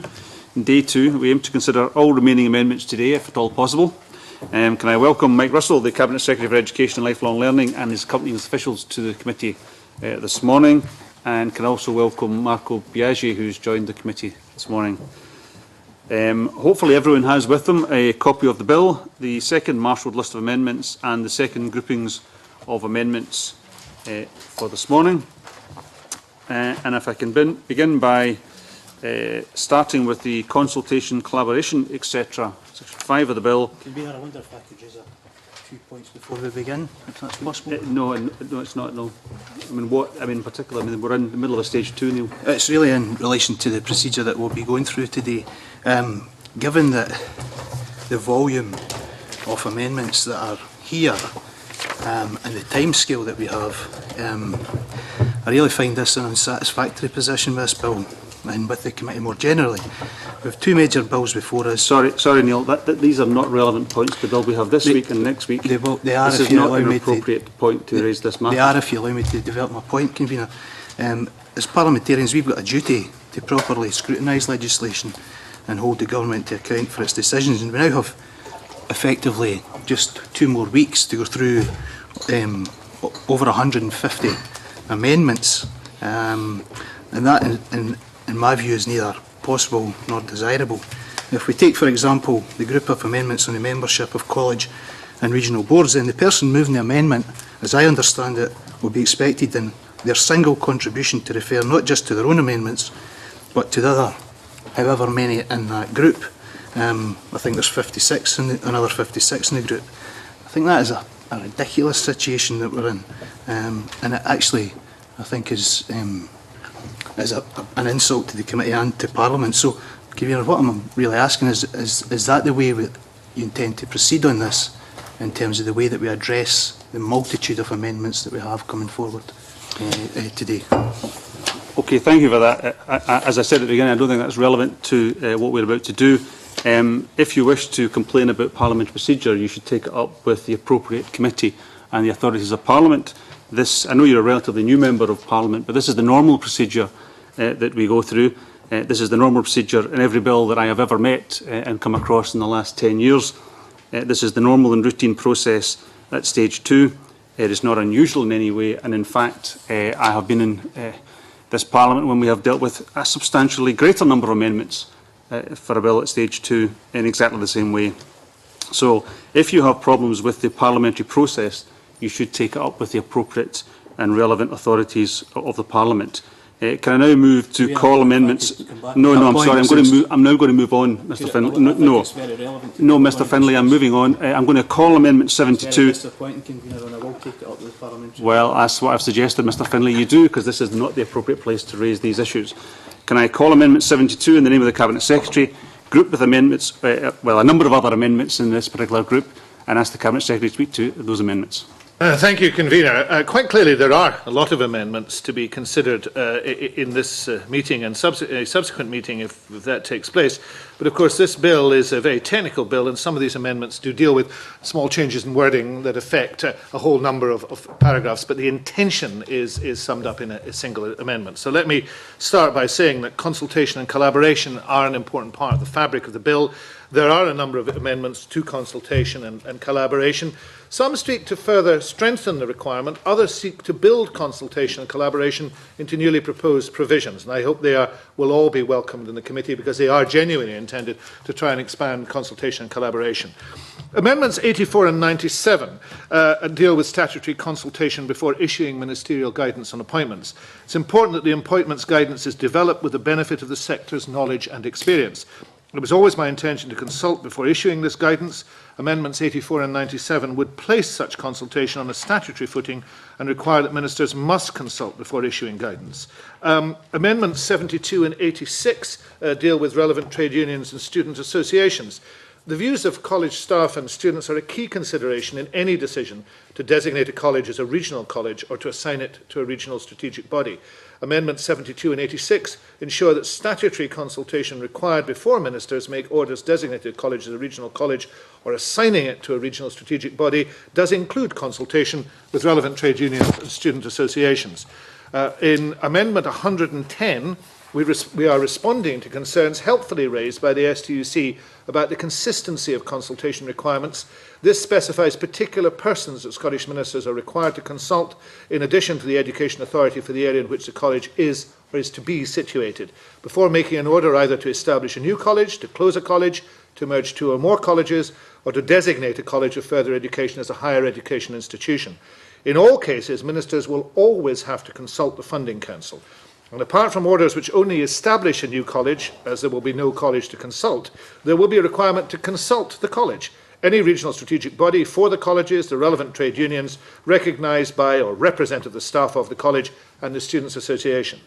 Amendments 161 and 178 develop a helpful suggestion made by the EIS in its written evidence at stage 1 that the general consultation and collaboration duties for regional colleges and regional strategic bodies should include obligations to consult and seek to collaborate with the unions. I agree, and indeed the amendments reflect that there is value in requiring regional colleges and regional strategic bodies to consult and to seek to collaborate with student associations. Amendments 73, 75, 87 and 89 make clear that regional colleges and regional strategic bodies have obligations to consult and collaborate, including obligations to consult and to seek to collaborate with the Open University, and that is an important body so to do. Amendment 123 tidies up Section 22 of the Further and Higher Education in Scotland Act 2005 on the SFC's consultation and collaboration duties, so that the post-16 education body and the regional strategic body labels for which the bill makes provision are used. It also adds any body which appears to Scottish ministers to be representative of trade unions in Scotland, as matters stand, likely the STUC, to the list of persons in Section 22(2 with whom the SFC must consult where it considers it appropriate to do so in the exercise of its functions. The other persons are trade unions representative of staff of post-16 education bodies or regional strategic bodies, and a body of persons representative of students in the post-16 education bodies, presently likely, I think, to be the NUS. And Amendment 124 tidies up Section 22(5 of the Act by updating the persons listed there. Amendment 109 amends the regulation making powers in Section 3(6 of the Further and Higher Education in Scotland Act, broadly a power for ministers to make regulations to prescribe requirements which boards of management of incorporated colleges must comply in discharging their functions, to reflect that the bill would confer functions on incorporated colleges through amendment to the Further and Higher Education in Scotland Act 2005. It would also require ministers to consult with those listed in the amendment before regulations can be made, something for which the 1992 Act currently has no provision. Amendment 85 is also a tidying up amendment.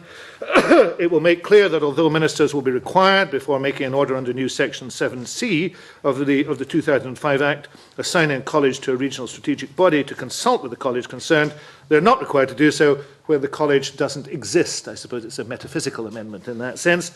This acknowledges in particular that the order in question could in principle be a combined order made in exercise of both the power of Section 7C and the power to establish a new incorporated college.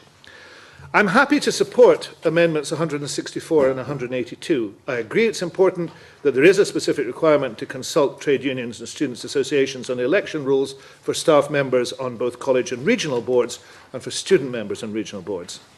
Amendment 148 from Mr Finlay, I'm very sympathetic to it, but it actually serves the same purpose as Amendment 182. Amendment 182 is also framed in a consistent way with the rest of the bill, which this amendment isn't, and therefore I would ask the member to withdraw 148. The point is covered. And I thank Neil Finlay for lodging Amendment 131. It is important for regional colleges to consult appropriately. However, in my view, this is already achieved by the way the new Section 223(b)(3 of the 2005 Act and the way it's currently framed. It does provide that a regional college must, where it considers it appropriate to do so in the exercise of its functions, consult. This amendment has the effect of removing the notion where it considers it appropriate to do so in the exercise of its functions.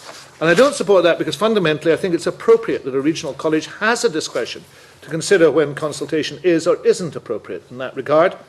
There's also a technical deficiency with the amendment in that while it would place a regional college under a duty to consult with the persons listed in section 23B3, it would mean that no provision was made for the purpose, the why of that consultation or when such consultation was required.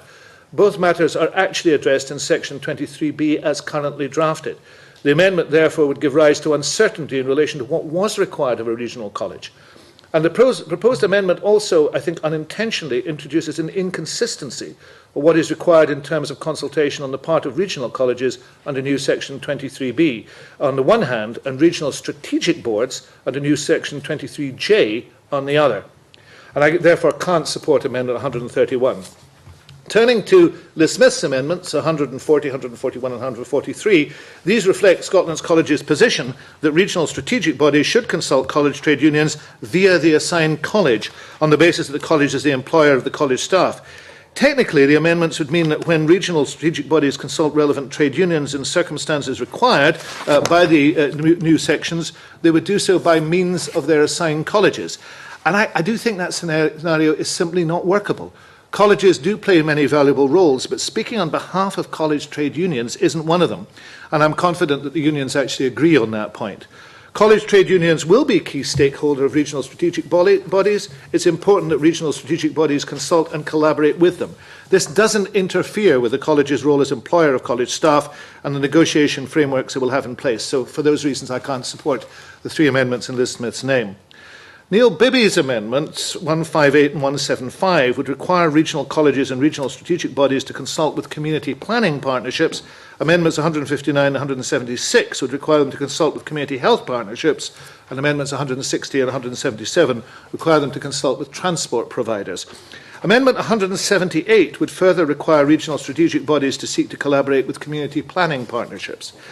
There is always a case, convener, when specifying lists of consultees, that there's a judgment to be made on where the line is drawn and who should be consulted. The bill as introduced reflects the fact that we took the view that regional colleges and regional strategic bodies ought not to be required to consult with or to seek to secure the collaboration of community health partnerships or transport providers, although there's nothing in the legislation which would prevent such consultation should the relevant bodies deem it appropriate. In terms of 158, 175 and 178, which relate to the interface with the community planning partnerships, we will as a government be consulting this summer on a draft community empowerment and renewal bill. That bill will be dealing with how public bodies should be engaging with and supporting community planning. That seems to be a more appropriate vehicle to consider the issue, as it would ensure a consistent approach is taken to those important issues across public bodies in Scotland. I therefore don't support amendments 158, 175 and 178. Thank you. Thank you very much, Cabinet Secretary. Can I call Neil Findlay to speak to Amendment 131 and other amendments in the group? Thanks, Convener. This bill has been a mess from day one. It has been criticised by numerous stakeholders, including those from colleges and universities, students, lecturers, support staff, trade unions, such as EIS, the UCCU and Unison, also the NUS and many, many others. It appears to have been badly thought out from the start, as well as badly drafted. At best, it's a very shoddy piece of work, and at worst, an utter shambles. Professor Griggs probably gave it the most enthusiastic endorsement when he said it was okay. Weeks ago, Scottish Labour called for the bill to be withdrawn or delayed, and with every dozen amendments the Cabinet Secretary submits, we are more and more convinced that that was the right call. This is the first time I've had to sit through a substantive piece of legislation proceeding through this Parliament, and can I say it has not been a very edifying experience. The bill hasn't so much been amended, but almost completely rewritten, and that is not my understanding of what stage 2 of this process should be about. We're now at the stage that we have had almost 200 amendments to the bill, most of them coming from the Cabinet Secretary, an absurd situation. However, in relation to the amendments we have before us, in moving Amendment 131 and 148, I will also speak to the other amendments in the group. 131 ensures consultation with regional colleges carried out as a matter of course rather than when it considers it appropriate. Consultation should be inclusive and a good thing, and this amendment removes the discretionary element of it. 148 ensures consultation with trade unions and students' associations before changing election rules. Again, we see that as being a positive thing. In relation to other amendments in the group, 172, which extends stakeholders to be consulted before creating a regional college, it's good that we get trade unions and student associations on the face of the bill as proper consultation. We support that. 158, 159 and 160. These organisations should be consulted in terms of local regeneration and CPPs and CHPs and should be consulted in terms of regional changes. Transport issues are very important, and again we think that transport providers should be consulted. 73, the bill as introduced appears to have forgotten all about the Open University, and this appears to confirm the rather shoddy nature of the drafting of the bill.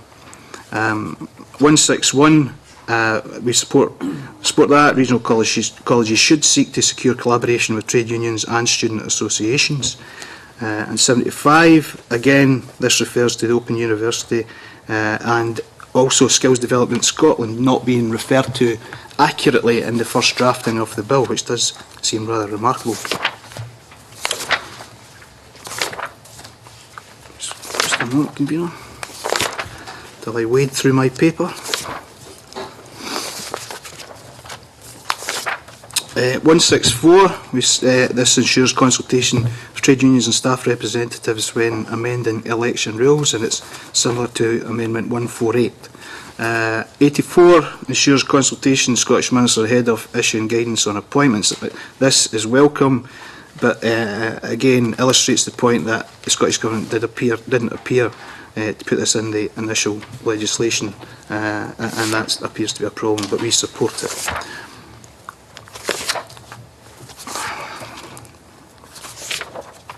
85 appears as a tidying up amendment and again has our support. 86 extends the list of stakeholders to consult before assigning colleges. Again illustrates how the Scottish Government didn't consider the need to fully involve and consult with trade unions and students' associations at the beginning.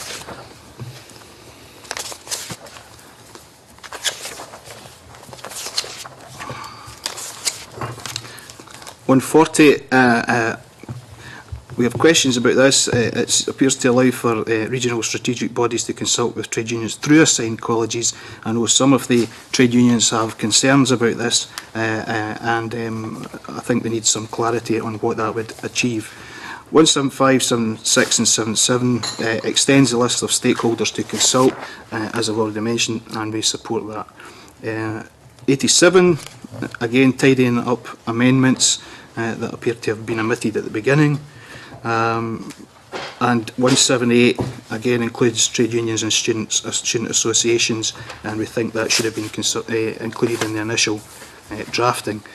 On 179, regional strategic bodies should secure collaboration of the community planning partnerships in terms of local regeneration, and Neil Bibby will expand on that. On 89, again tidying up amendments relating to the Open University and SDS, and that appears to be an inconsistency all the way through. 141, regional strategic bodies, again this is in relation to consultant trade unions, and again the same questions that we have over that, if Liz Smith might clarify that in her contribution. 143, as with 141,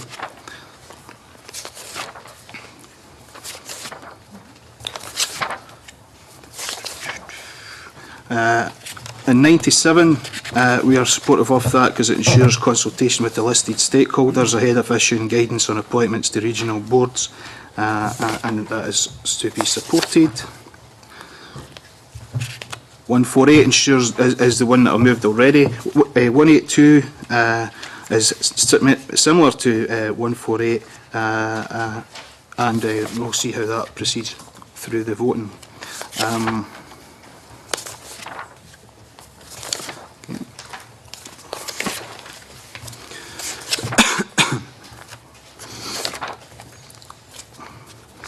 Almost halfway there, convener.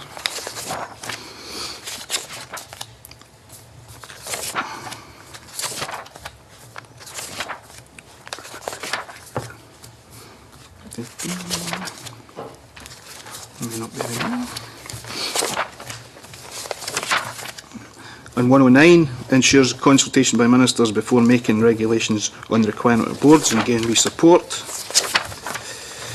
1110, requirement to consult before using the power to open, close or merge a college. And again, we would question why this wasn't considered ahead of the initial drafting, but we do support it.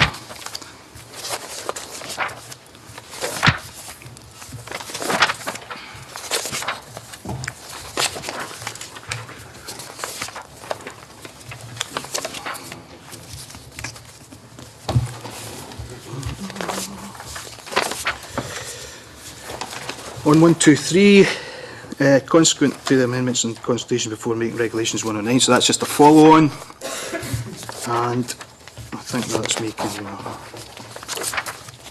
Much. Can I remind members that they only move amendments when invited to do so. It's not necessary to move them at other times. And can I call Neil Bibby to speak to Amendment 158 and other amendments in the group?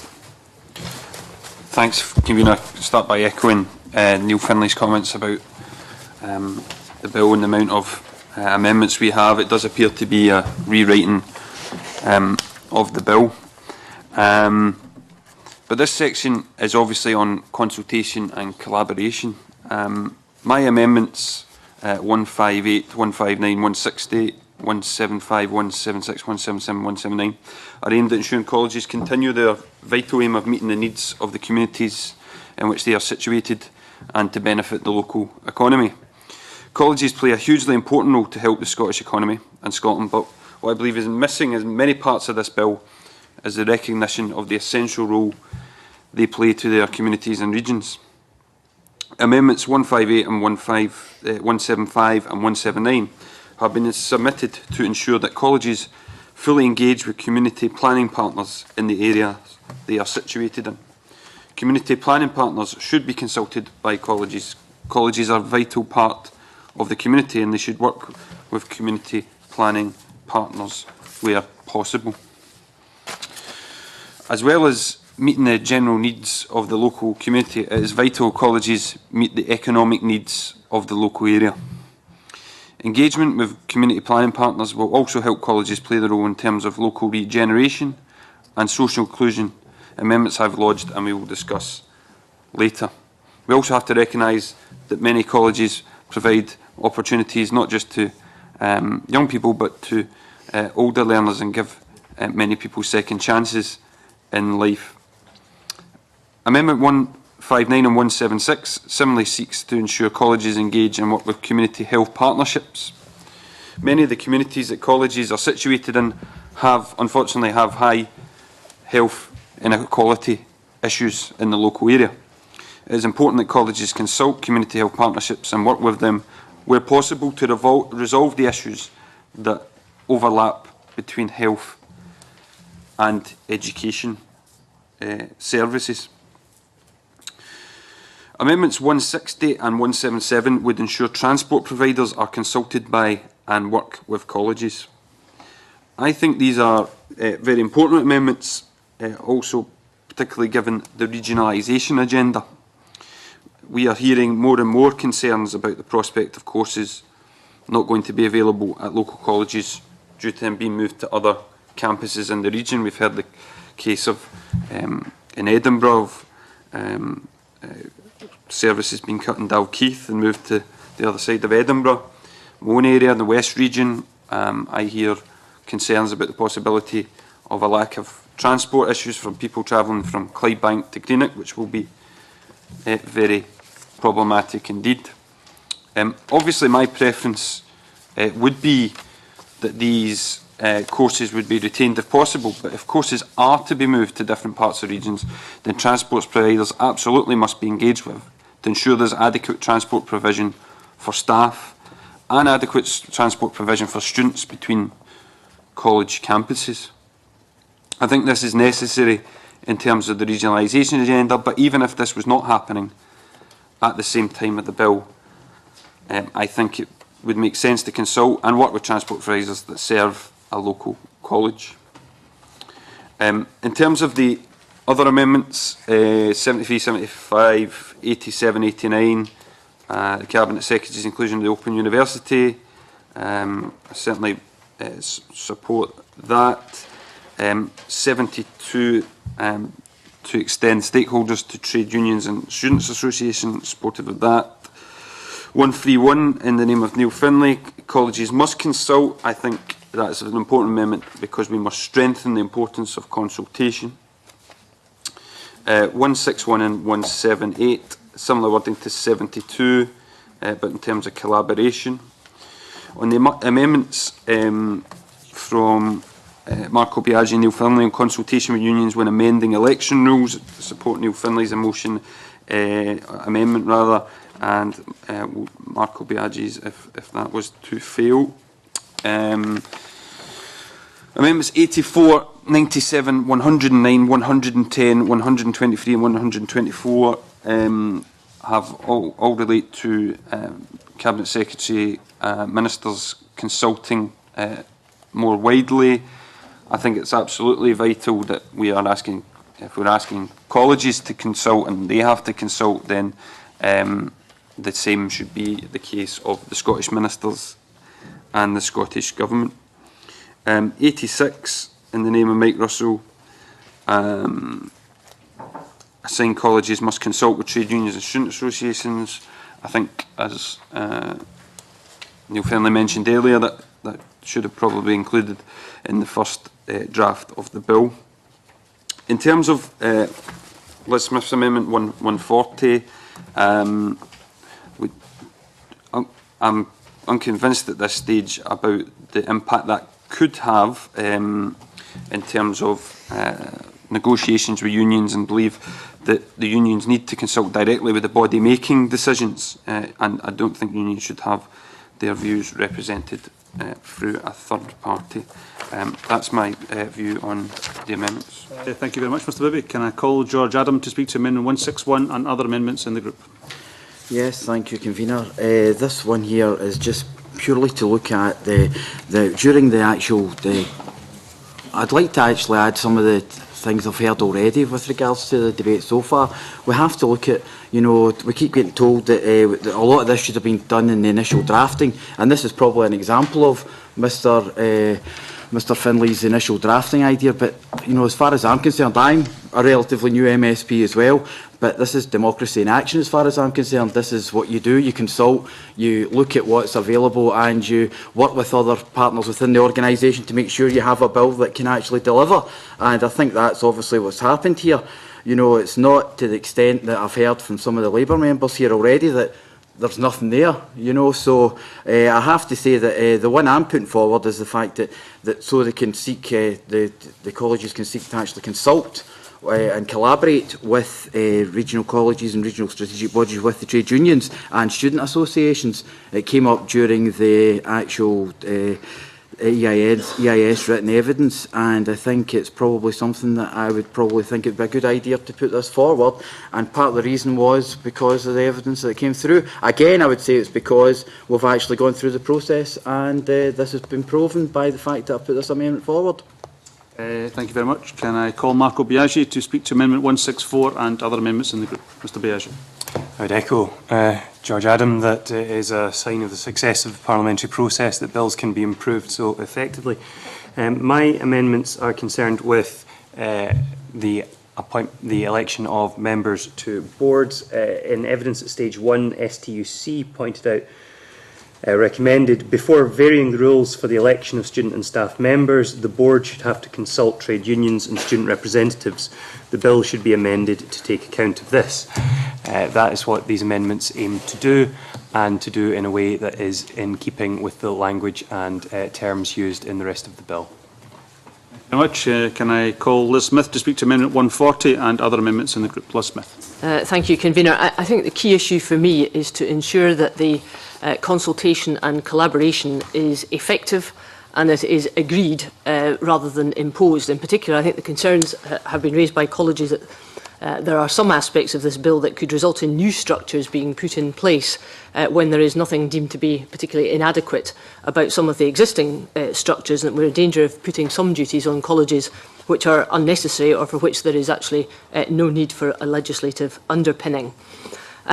It's in light of that I brought forward amendments 140, 141 and 143, which I think are designed to clarify some of the procedures of consultation when it comes to assign colleges in the consultation process with trade union representatives. I think it ensures that regional strategic bodies consult trade union representatives via the RPAs of their assigned colleges.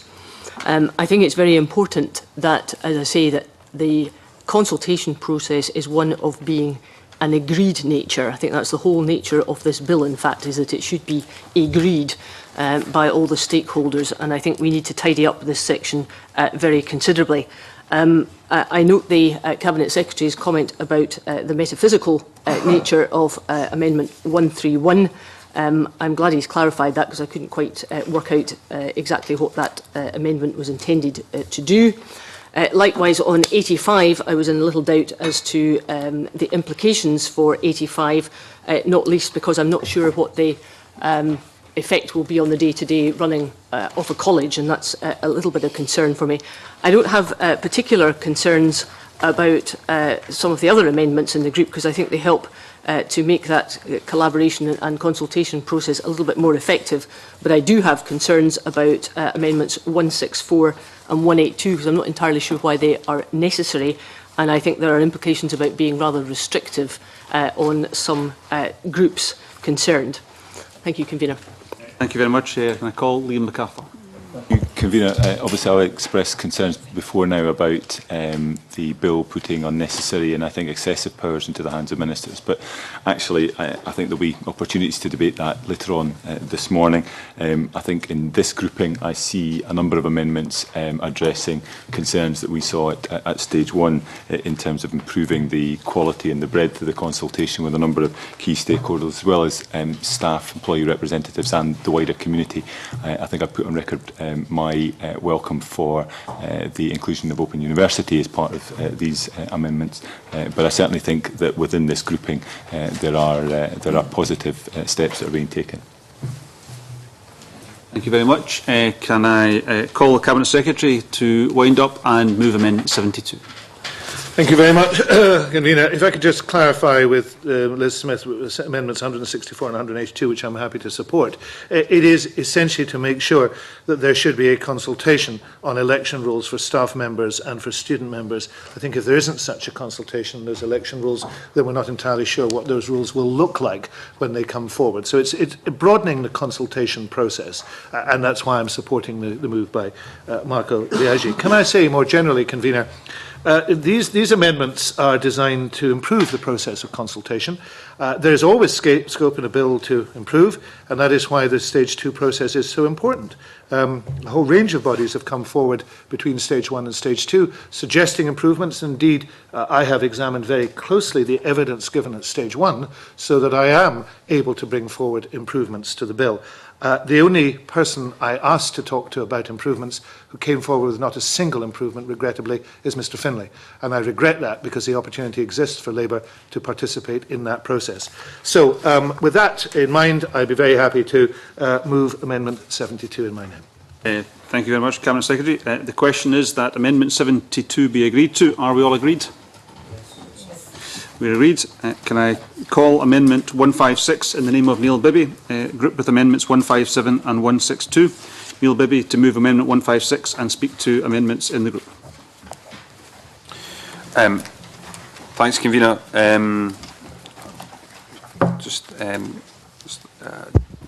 My amendments 156 and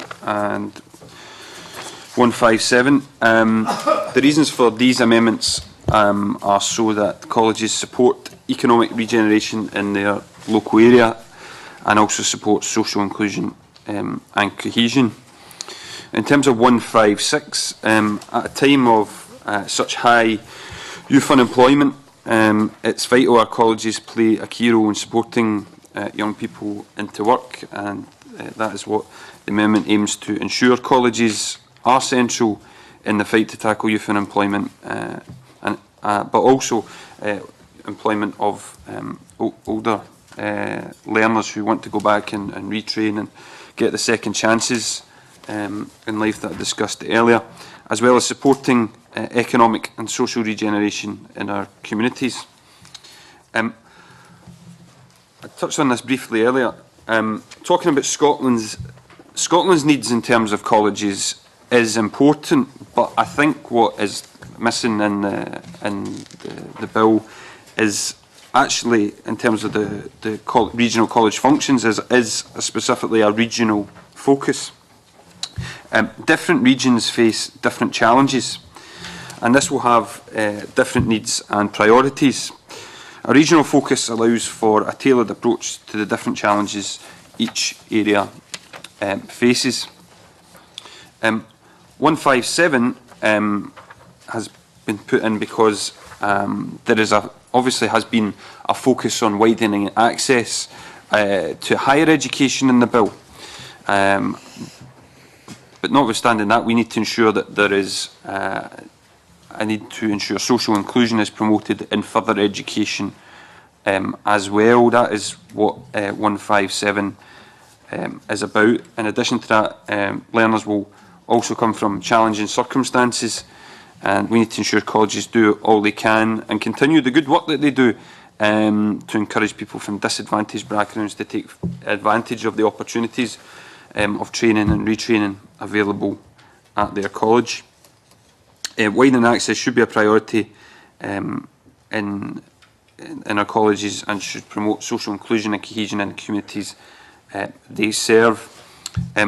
We should also take account into the protected groups under the Equalities Act in terms of access. The other amendment, Convener 162, in the name of Joan McAlpine, I believe tries to offer some clarity on the face of the bill of what regional colleges must have regard for.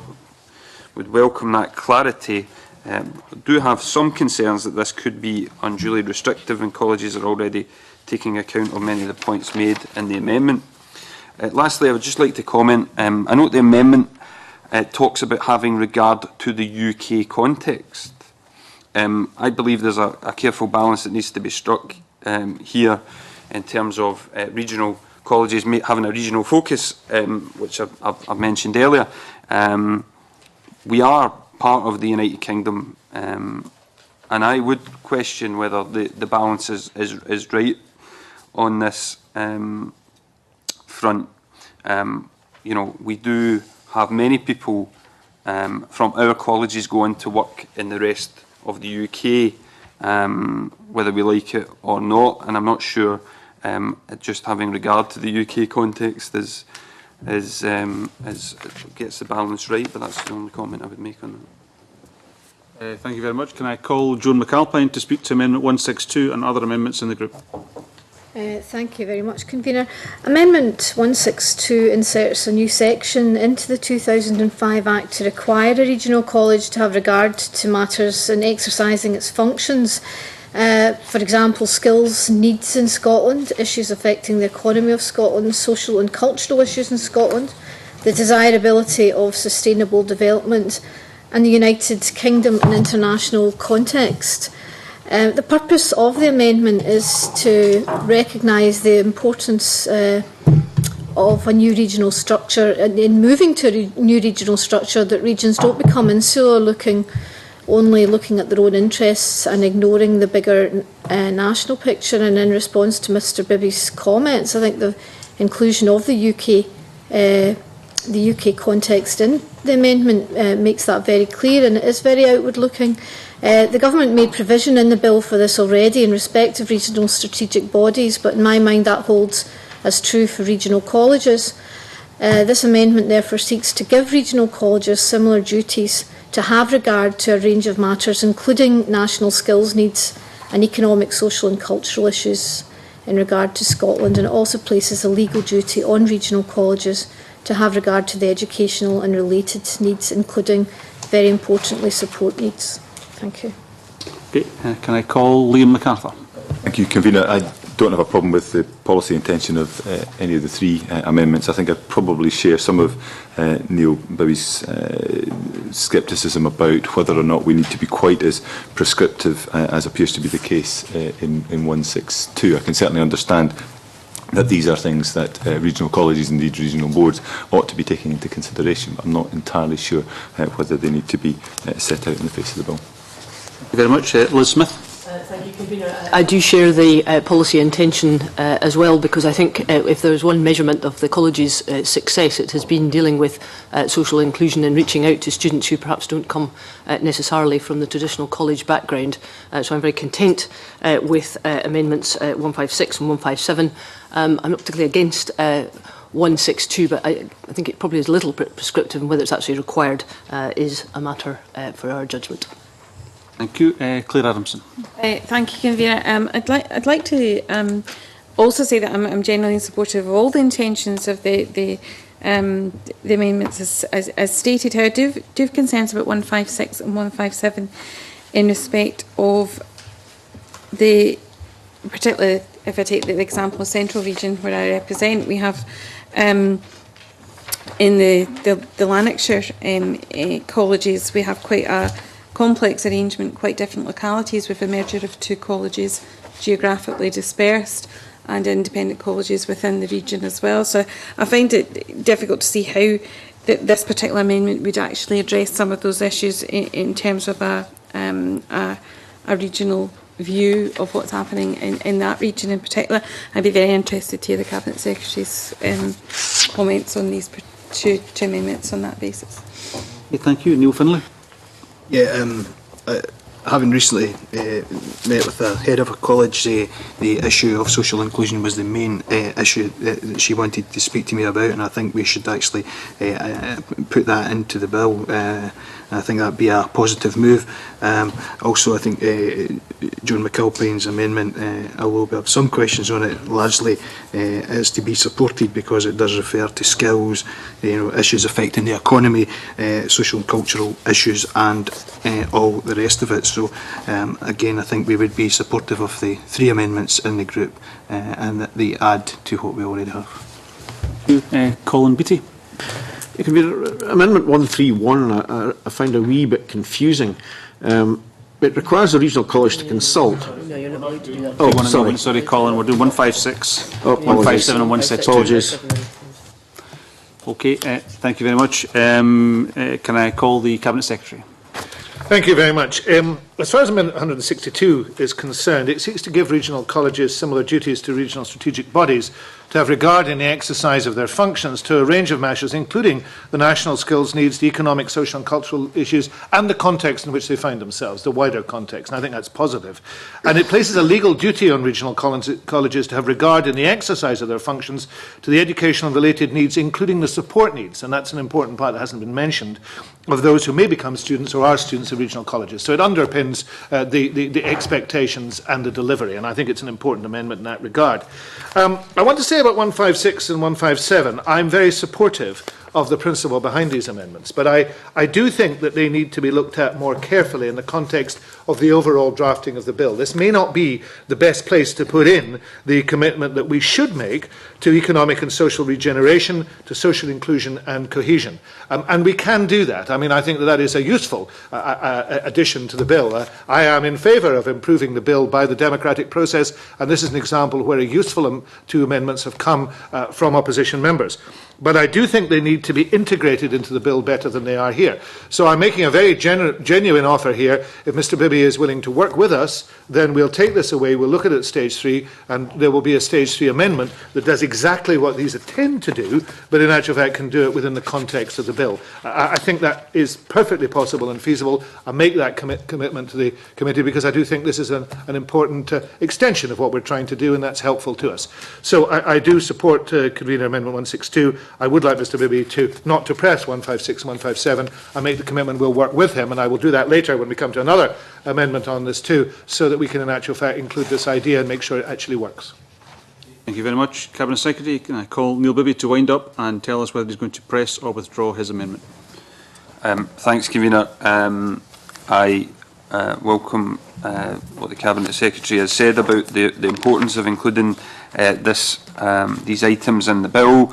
Obviously, it is a vital part of supporting our colleges, but also the wider economic strategy that the Scottish Government has in terms of tackling poverty and social inclusion is one of the main priorities in the Scottish Government's economic strategy. So obviously I would have been surprised if that support wasn't given. I intend to press my amendments at this stage, but obviously if that's not supported, certainly would welcome working with other parties to ensure this is placed in the bill at a later date. Are you withdrawing your amendment? No, pressing your amendment. Yep. Okay, the question is that Amendment 156 be agreed to. Are we all agreed? Yes. No. We're not all agreed. I call a vote on Amendment 156. Would all those members who support Amendment 156, please indicate now?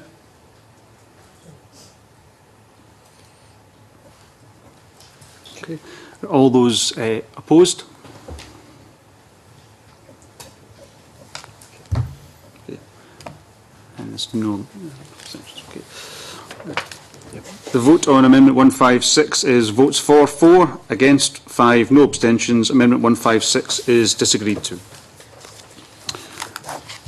Call Amendment 157 in the name of Neil Bibby. Already debated with Amendment 156. Neil Bibby to move or not move? Move. The question is that Amendment 157 be agreed to. Are we all agreed? We are not all agreed. The question, sorry, can members please indicate those who are in support of Amendment 157? Thank you. Those opposed? Thank you. The vote on Amendment 157 was votes for 4, votes against 5. Amendment 157 is disagreed to. Can I call Amendment 131 in the name of Neil Findlay, already debated with Amendment 72. Neil Findlay to move or not move? Move. The question is that Amendment 131 be agreed to. Are we all agreed? No. We are not agreed. The members who wish to support Amendment 131, please show. Okay. Those opposed to Amendment 131?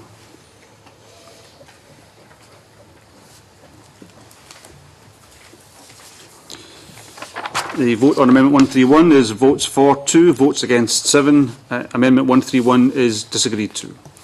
Can I call Amendment 158 in the name of Neil Bibby, already debated with Amendment 72. Neil Bibby to move or not move? Move. The question is that Amendment 158 be agreed to. Are we all agreed? Yes. We are not all agreed. Can members please indicate those who are in support of Amendment 158? Those against 158?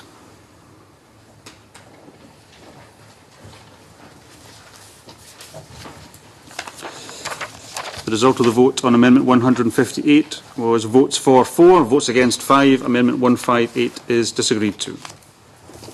Can I call Amendment 159 in the name of Neil Bibby, already debated with Amendment 72? Neil Bibby to move or not move? Move. The question is that Amendment 159 be agreed to. Are we all agreed? We are not all agreed. Members please indicate those in support of Amendment 159. Thank you. Those against 159?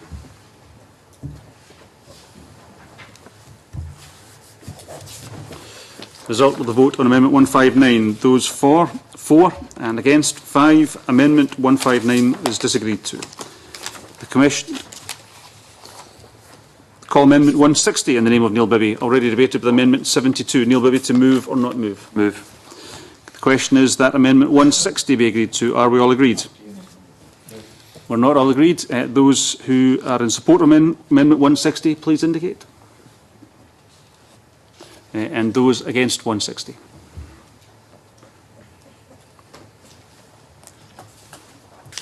The result of the vote on Amendment 160 was votes for 4, votes against 5. Amendment 160 is disagreed to. I call Amendment 73 in the name of the Cabinet Secretary, already debated with Amendment 72. Cabinet Secretary to move formally. Move. The question is that Amendment 73 be agreed to. Are we all agreed? Yes. We are all agreed. Can I now move on to minor and technical amendments? Call Amendment 74 in the name of the Cabinet Secretary, grouped with Amendments 76, 88, 90, 103, 105, 119, 120, 121, 122, 10, 129 and 130. Cabinet Secretary to move Amendment 74 and speak to all amendments in the group. There are, in every process of legislation, minor and technical amendments that tidy up the bill and make small changes that are required to make as the process goes through. Amendments 74, 76, 80, 88, 90, 103 and 105 insert the word "the" in front of the references to Skills Development Scotland Company Limited. That is the registered company name of the body. This amendment assures the company is referred to by its registered name.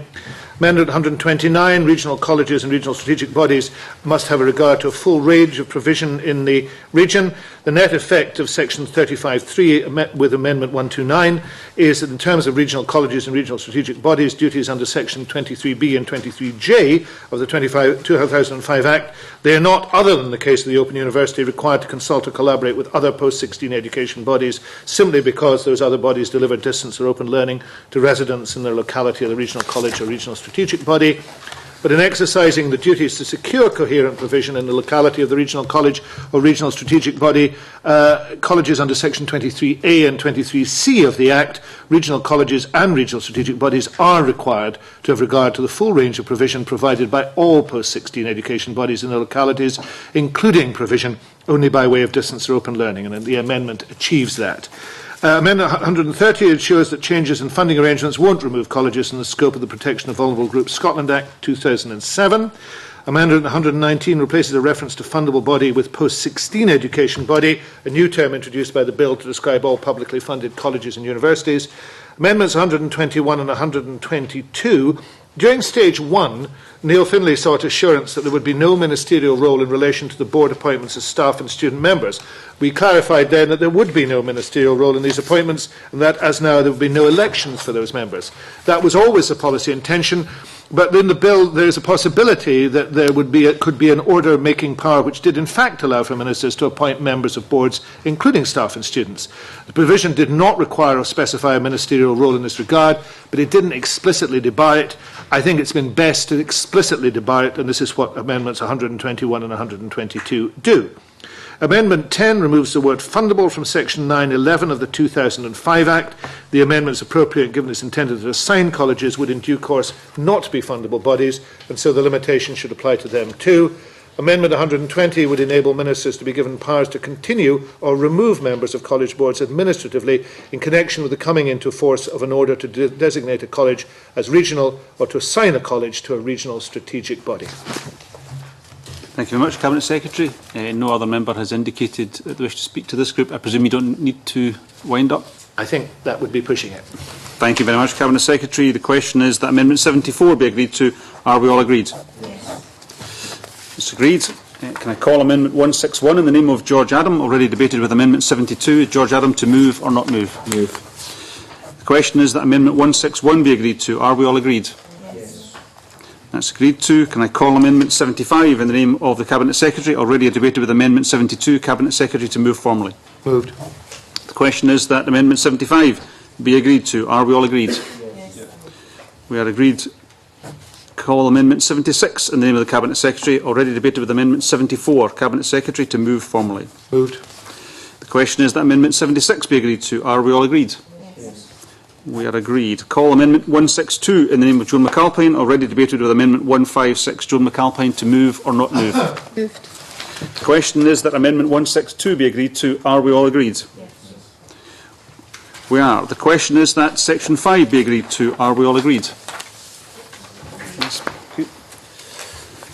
Can I now turn to membership of college and regional boards and call Amendment 77 in the name of the Cabinet Secretary, grouped with a number of other amendments. Can I point out that if Amendment 33 is agreed to, I cannot call Amendment 82. If Amendment 83 is agreed to, I cannot call Amendments 34 and 35. If Amendment 114 is agreed to, I cannot call Amendments 66 and 67. And if Amendment 117 is agreed to, I cannot call Amendment 70. All of these are because of pre-emptions.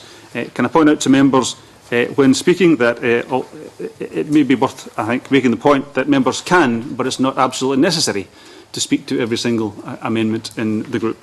Can I call the Cabinet Secretary to move Amendment 77 and speak to all amendments in the group?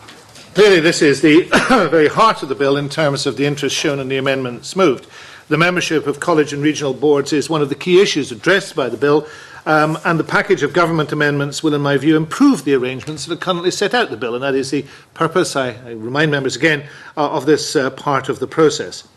Government Amendments 80, 82, 83, 112, 113, 114, 115, 116 and 117 are best viewed as a package which will establish the principles of regional and assigned colleges as ex officio members of their college boards.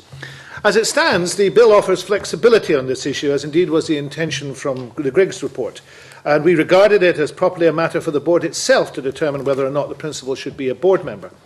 However, I do accept that during stage one it became very clear there are strong concerns in the sector over the potential consequences of principals not being automatic board members. There are strong arguments on both sides of this issue. I've carefully considered both. On balance, I've been persuaded that the best course is to remove any doubt about the membership of principals, even though this does go against the Griggs recommendations.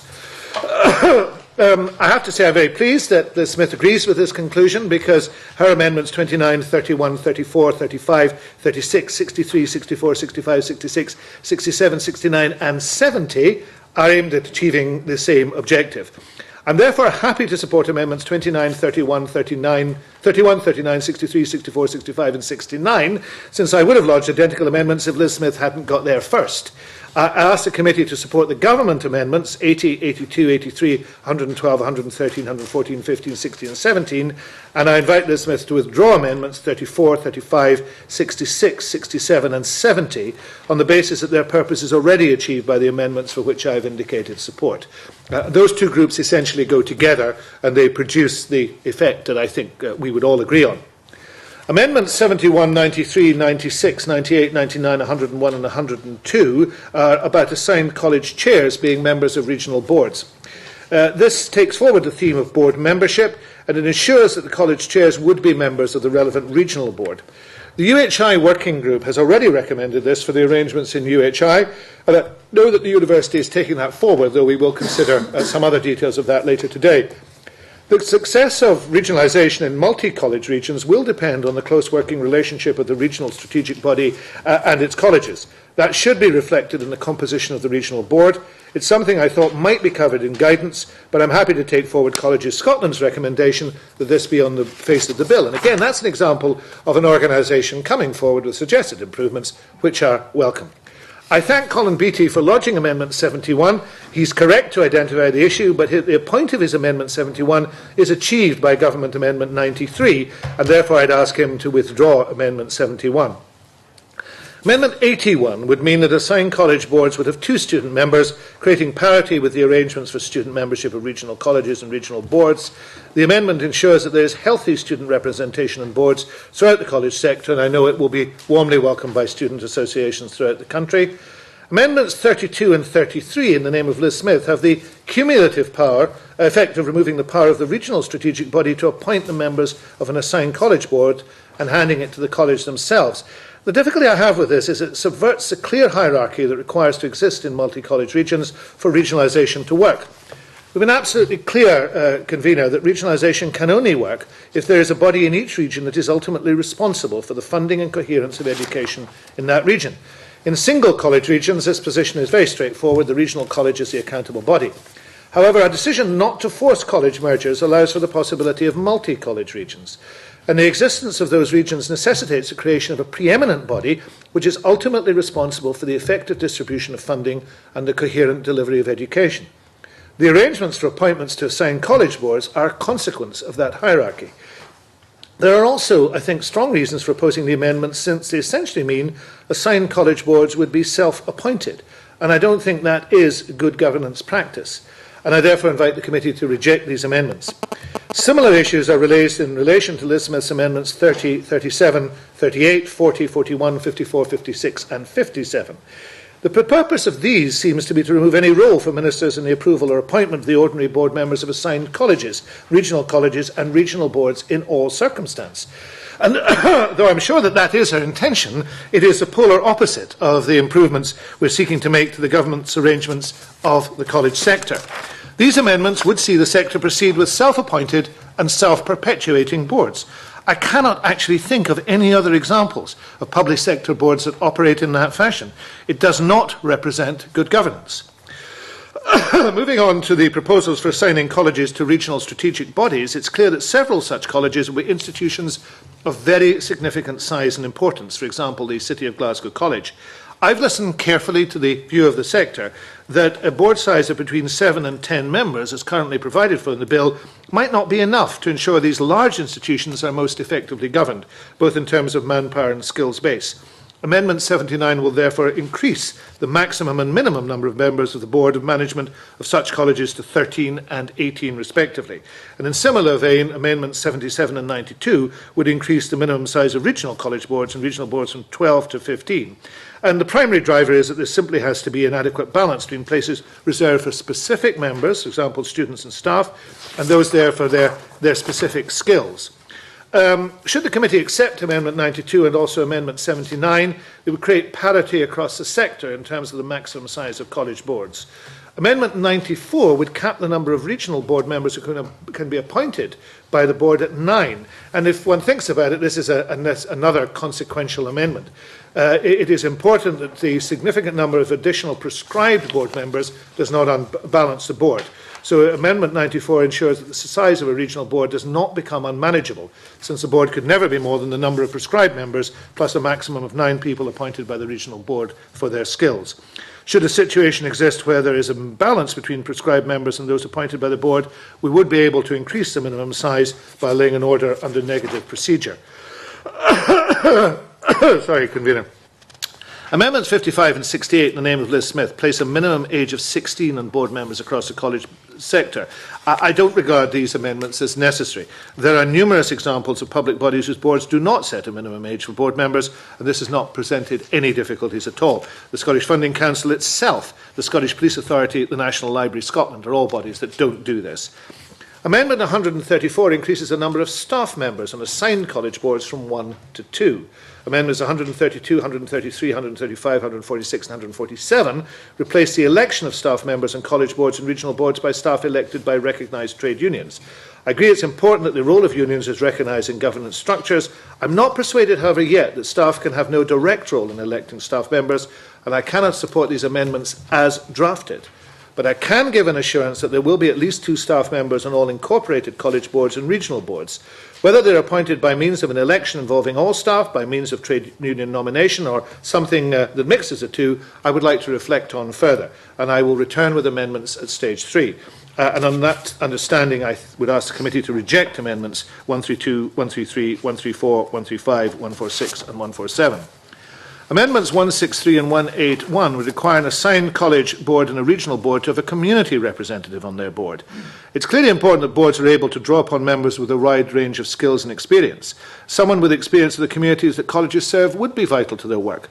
But I think it is best left to guidance. Ministers have power under the bill to issue guidance.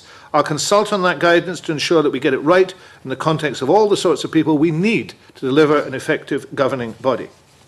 Regarding Neil Bibby's amendments 184 and 185, one of the key functions of the regional board is to plan college provision across the region.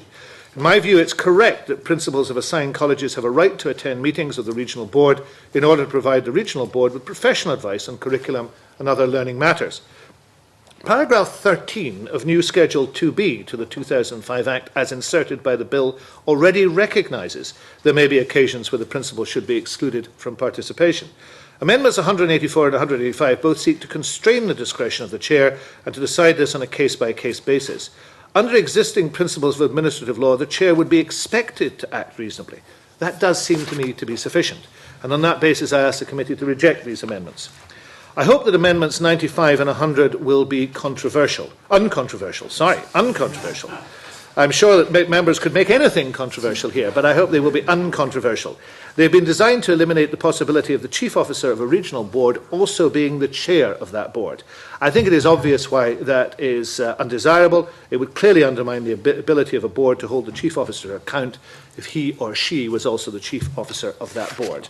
And that concludes my support of these amendments.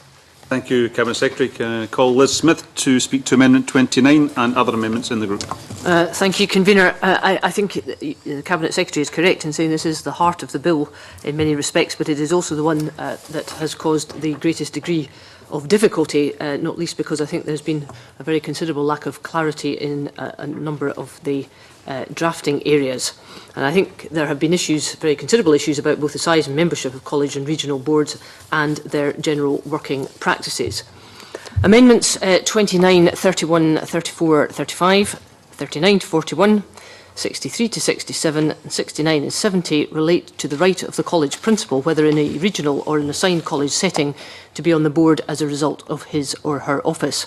This is in line with what the college sector, I believe, perceives to be good governance, and I'm pleased that the Cabinet Secretary has intimated his intention to recognise this. Or I wonder if he could just confirm in the group that is 34-35. I think I either misheard him or he didn't quite read out the right numbers of the ones that he wished me to withdraw, because they have the same purpose. In your summing up, Cabinet Secretary. Summing up. Summing up, okay. Thanks.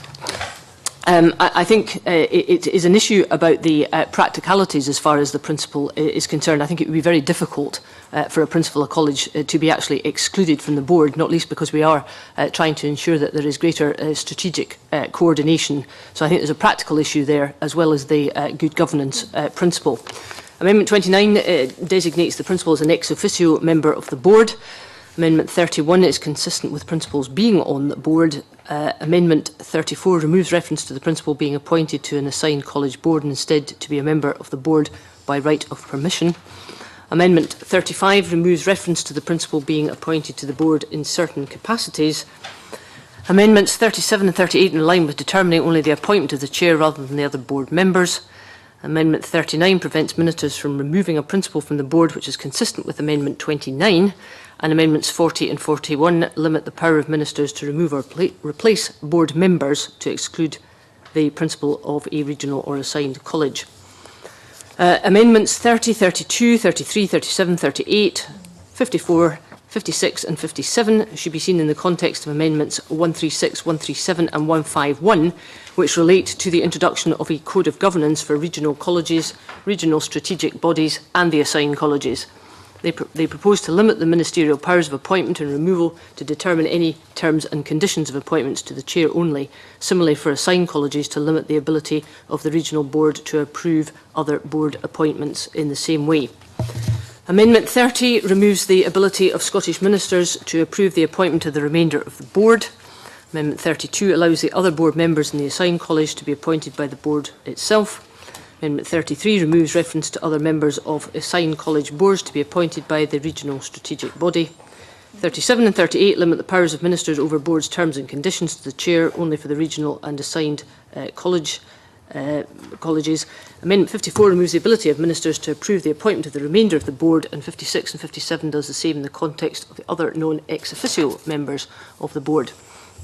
Amendments 55 and 68 restore a minimum age of board membership to 16, which on the advice of the sector I deem to be appropriate age to take on the relevant responsibilities and liabilities for many of the issues in college management, which actually include financial ones. Amendments 66 and 67 remove reference to the principal appointment to the board being distinct from their appointment as principal, and 69 removes references to the principal's appointment to the board as distinct from the appointment as principal. Amendment 70 removes reference to their conduct at the board if not a member. May I refer to Colin Beattie's Amendment 71, re the assigned college chair being on the regional board by rights of position in terms of Amendment 93. Unless there is a compelling reason for the wording change, I assume that there is no longer in the college board. They wouldn't then have that ex officio status on the regional board by definition, so I'm minded to support 71. With reference to Amendment 96, I have concern that this further extends ministerial powers on board appointments. In section 24 of the 92 Act, in paragraph 7 of the schedule, has actually been repealed. Under those provisions, a person was not eligible for appointment to any college board if they had already been removed from office from another college board by the Secretary of State. So I think this amendment would restore some of those repealed powers. 112 and 128 allow ministers to make changes to the provisions in respect of a regional board's constitution, functions or administrative arrangements. However, as far as I can see, unlike Amendment 112, 128 is not subject to the affirmative procedure. Instead, it is subject to a negative procedure, so I would have concerns about that. 171 allows the Scottish Funding Council to review the fundable bodies to check that they are compliant with Section 7.2 of the 2005 Act. provides that the Scottish Funding Council must have regard to the suitability of the body it is providing funding to, with particular consideration given towards governance arrangements, financial procedures, complaint and grievance procedures, and that amendment applies equally to UHI and the other strategic bodies. The power of review only and would not allow for change of the structure of regional strategic bodies. However, this may be introduced as particularly relevant to UHI to allow for a review if there is concern that it's not best serving the colleges. And Amendment 187 gives regional boards the powers to form and promote companies. As I understand that, the purpose of this power is to allow for joint ventures or spin-out companies from the board. I'm a little cautious about the intention of that one, but I will wait to hear other evidence. Thank you.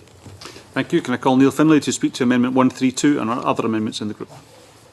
Thanks, Convener. 132, 133, 134 and 135 and 146 and 147. They all relate to trade union representation. 132 and 3 ensures that staff representation is drawn from the trade unions at the college. They are an essential component of any successful college and should have representation from the lecturing and non-lecturing unions. As key stakeholders, we think that is appropriate.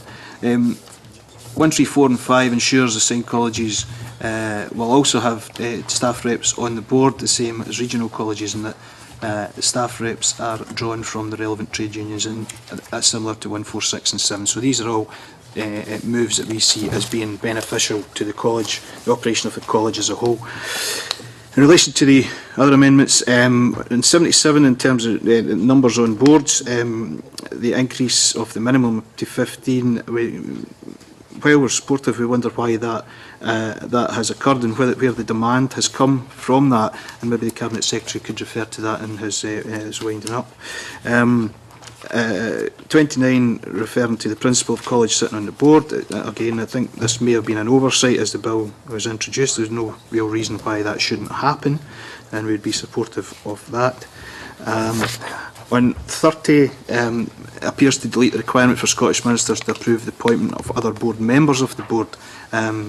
This appears to have been a step of centralisation, even too far for the minister, so that appears to be a good move.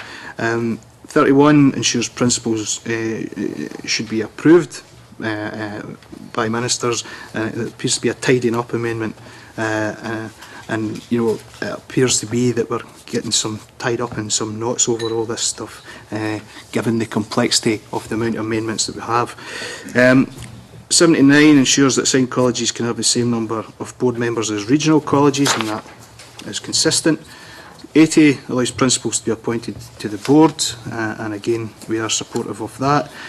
134 and 5 I've covered already. 81 is similar to 134 and 5, and I would hope that the Minister would support that. 32 allows for other board members to be appointed to assigned college boards, so they're the same as regional colleges, and again for consistency that's good. 163, Neil Bibby will cover that in his contribution. And 33 deletes the power of the strategic body to appoint other members of the board, and it's about giving the colleges autonomy to appoint their own board members other than staff and student reps. 83 deletes the section that referred to and allowing principals to be chairs of boards, and we would not support that. 34 and 35 again refers to that, what I've just mentioned in terms of chairs of boards. And 136, the FE governance codes for assigned colleges, we agree the concept of a FE governance code, and we look forward to that coming forward in due course. On 37 and 38, deletes the power of Scottish Ministers to appoint other board members, and I've referred back to that already. 39 removes the power of ministers to remove the principal, and this makes sense. If college is seen to be mismanaged, we would want someone to continue to try and improve the situation. 40 removes the power of the ministers to replace board members after they remove them. If board members have been appointed by the college, why should their replacements be appointed by ministers? And finally, I think on 91 deletes the power of Scottish ministers to intervene if assigned colleges' financial affairs have been mismanaged. I think this clarifies the role of Scottish ministers and regional strategic bodies, but again, should have been made clearer at initial drafting. I'll leave it for that at the moment. Convener. Thank you. Neil Bibby to speak to Amendment 163 and other amendments in the group. Thanks, Convener. I'd speak to 163 and 181, 184 and 185 in my name to begin with. I've already spoken today about the importance of colleges meeting the needs of local communities in which they are situated. There's a great deal of concern, as has been said previously, about the regionalisation agenda and what could happen to local courses and local colleges. Specifically, people are worried about cuts to provision and colleges working less with and for the local community, and concerns are there about that. To ensure college boards maintain a community focus, I would propose in Amendments 163 and 181 that colleges have at least one member that it feels is representative of the local community. I think these are reasonable amendments and would ensure that the views of the local community are heard in the college boardroom. Amendments 184 and 185 relate to participation at board meetings. Amendment 184 would add a line about circumstances that would give rise to a material conflict of interest. An example of this could be to exclude a principal from discussion on setting of his or her own salary. I listened to what the Cabinet Secretary had to say about the Chair having discretion, but I think this clarity is required, as is clarity over 185 in terms of the principal shouldn't be in attendance at board meetings that appoint board members in any circumstance.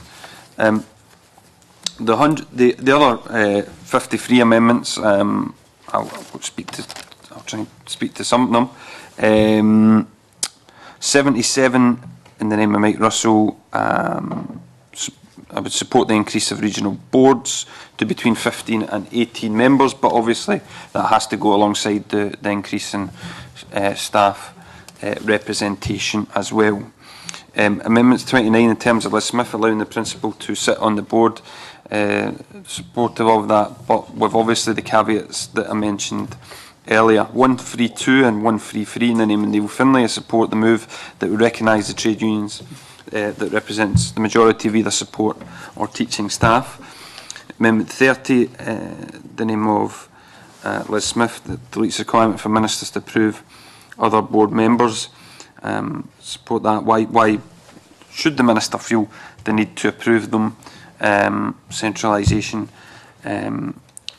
going too far in that case. 31, Liz Smith support the tidying up amendment. 79, Mike Russell, get assigned colleges should have same number of board members as regional colleges. Agree with that. 134 and 135 in the name of Neil Finlay, ensuring that our two staff representatives are very supportive of that, and I'm pleased in Amendment 81 that the Cabinet Secretary has also recognised the same problem. Boards are going to increase, if boards are going to increase in size, and staff representatives should increase as well. Again, with trade unions that represent majority of teaching and support staff being represented on boards. 32 in Liz Smith's names allows for other board members to be appointed to assigned colleges, so they are the same as regional boards, supportive of that.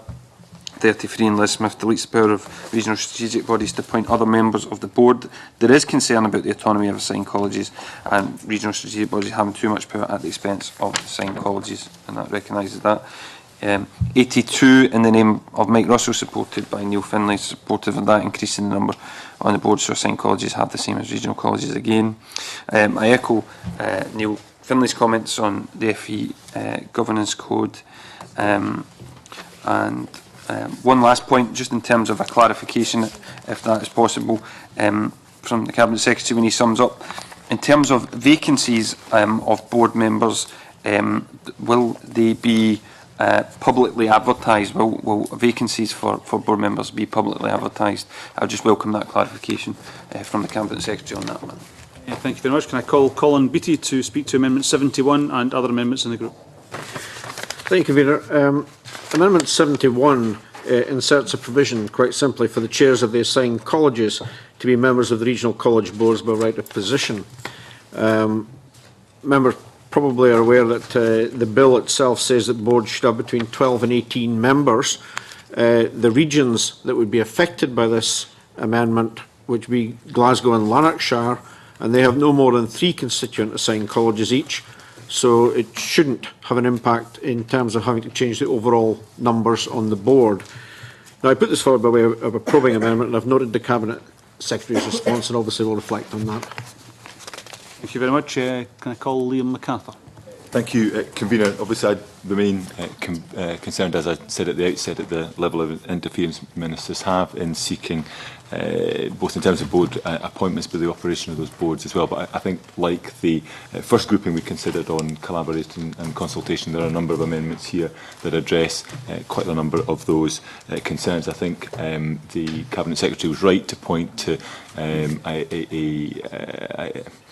a toing and froing of arguments about whether or not principals should be automatically members of boards. I mean, I happen to think, a little like Liz Smith said, that for a good number of reasons, the strength of the argument was undoubtedly greater in relation to what has been proposed to formalise that role.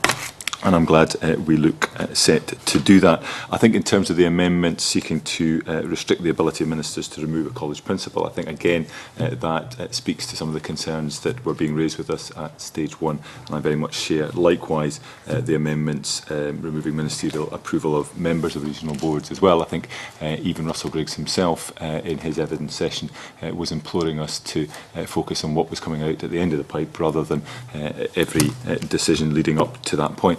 And I think finally, in terms of Cabinet Secretary's comments in relation to lowering the age limit, I hear what he says about practice in other areas. I'm bound to say that the arguments he was using for what appears to be resisting this amendment are very much the concerns that many of us have been raising on this committee about whether or not putting the sorts of powers in this bill is appropriate, or leaving it up to the college sector to take decisions that best reflect the needs of the communities and others that they support. Nevertheless, I will look forward to hearing what he has to say in the wind-up, and leave it at that. Thank you. Thank you very much, Liam. Call George Adam. Thank you, Convener. I've got some sympathy for Amendment 132, 133, 135, 146, 147, 134. Mainly, but I find it's quite drafted here, it's quite clumsy, and there might be a better way of possibly looking at it in the future. There's a couple of questions that you have with, would it be elected members, would it be staff appointed, would it be staff members who are non-union members as well? They get a representation. There's a bit of an issue there as well, coming from someone who is a trade unionist. I've just had that bit there. 163 I have an issue with, because it just says, you know, representative of the community. How do we define representative of the community in the regional areas? Do we go out the street of every college and say, you'll do, you're on the board? You know, I think it's rather clumsy as well, and I would probably say there might be a better way to get that point across. Thank you very much. Cabinet Secretary, to wind up. Thank you. That's been a very wide-ranging discussion, and clearly many issues within it. If I can just address some of the detail point by point. Liz Smith asked about the amendment moved by Colin Beattie. It is, the Government Amendment 93 has the same purpose as this amendment, and I think achieves the same thing, and that's why I asked Mr Beattie to withdraw it. So essentially he got there just before us, just as you, Liz Smith, got there just before us on a range of other amendments. So it has the same effect. May I intervene? Cabinet Secretary, it wasn't actually that group I was asking for clarification. I misheard you, sorry. I'm just about to give you a clarification on the other ones, but you did mention that. Yes, I did. Yes, I did. So Government Amendment 93 essentially does have the effect of Amendment 71, which is also, with the greatest respect to Mr Beattie, if I may use the phrase, technically deficient. There's a reference to the regional strategic body where it should refer to the regional board, but I'm sure Mr Beattie will reflect upon that, whether he moves it or not. The amendments I was asking Liz Smith to withdraw were 34, 35, 66, 67 and 70. And I was happy to support amendments 29, 31, 39, 63, 64, 65 and 69, but that perhaps adds too much detail to the discussion.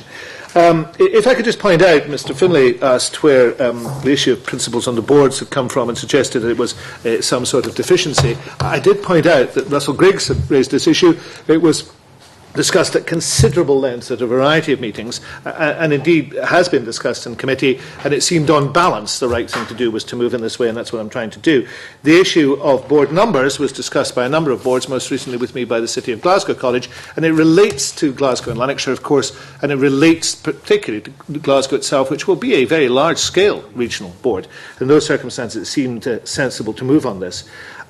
Liz Smith's amendments on the way in which boards are nominated would lead us back to, if I may say so, the bad old days, the days in which boards of colleges were self-appointed and self-perpetuating. I believe the trade unions didn't want that to be the case. I can't imagine that supporting this would do anything other than continue those issues, and it would seem wrong so to do. This bill takes a different approach, and it takes a balanced approach, and it takes an approach that we have developed in listening to the sector, so that exists. And I can confirm with Mr Bibby that the guidance will say that vacant board positions should be advertised.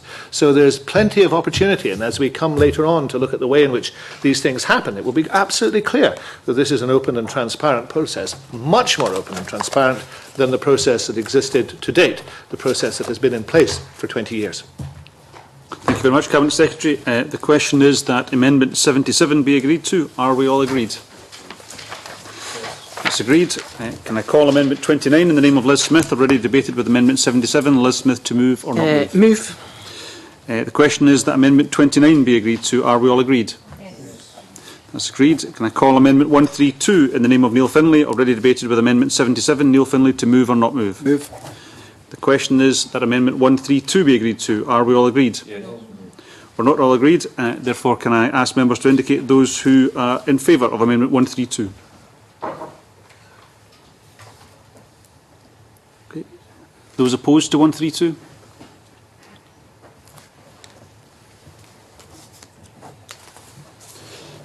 The result of the vote on amendment number 132 was votes for 4, votes against 5. Amendment 132 was disagreed to. Call amendment 133 in the name of Neil Finlay, already debated with amendment 77. Neil Finlay to move or not move? Move. The question is that amendment 133 be agreed to. Are we all agreed? No. We are not all agreed. Those members supporting amendment 133, please indicate. Those opposed?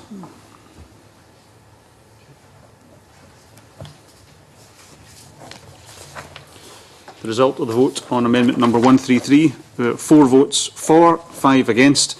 Amendment 133 is disagreed to. Can I call amendment 30 in the name of Liz Smith, already debated with amendment 77? Liz Smith to move or not move? Move, convener. The question is that amendment 30 be agreed to. Are we all agreed? Was that a no? The noes? There were noes there. Okay. Can those who are in favour of amendment 30 please indicate? Those opposed?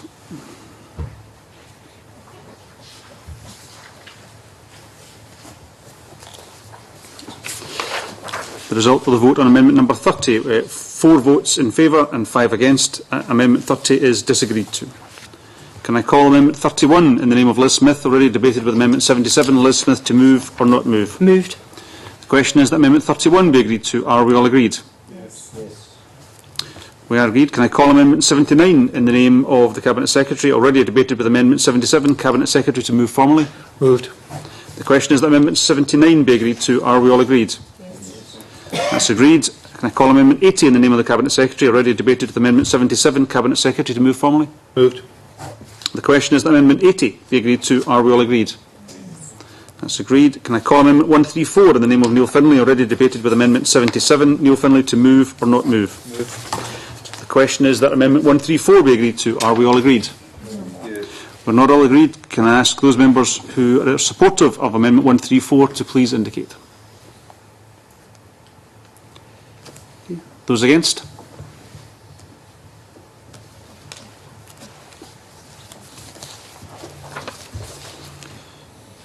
The result of the vote on Amendment 134 was 4 votes in favour, 5 against. Amendment 134 is disagreed to.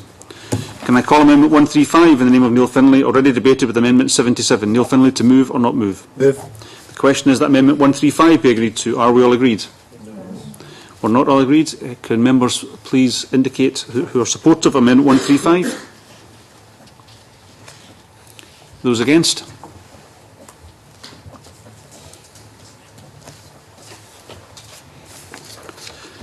The result of the vote on Amendment 135 was 4 votes in favour, 5 against. Amendment 135 is disagreed to.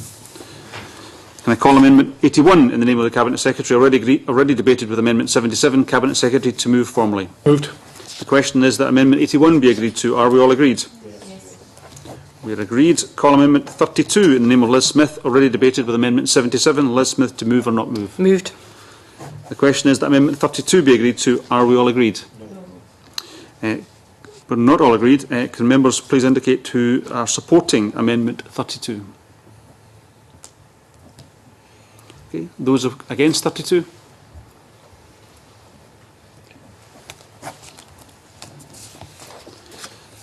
The result of the vote on Amendment number 32 were 4 votes in favour, 5 against. Amendment 32 is disagreed to. Call Amendment 163 in the name of Neil Bibby, already debated with Amendment 77. Neil Bibby to move or not move? Move. The question is that Amendment 163 be agreed to. Are we all agreed? We are not all agreed. Could members please indicate those in favour of Amendment 163? Okay. Those against?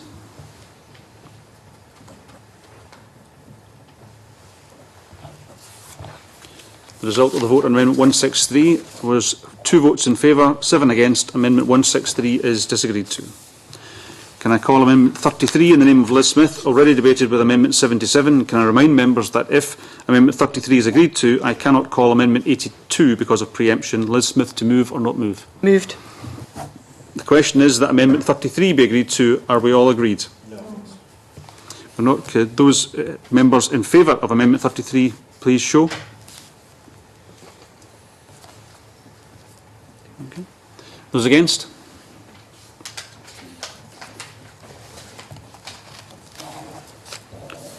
The result of the vote on Amendment 33, 4 votes in favour, 5 against. Amendment 33 is disagreed to. Can I call Amendment 82 in the name of the Cabinet Secretary, already debated with Amendment 77? Cabinet Secretary to move formally? Moved. The question is that Amendment 82 be agreed to. Are we all agreed? So no. All those in favour of Amendment... what number was that? Sorry? 82. Number 82, please show.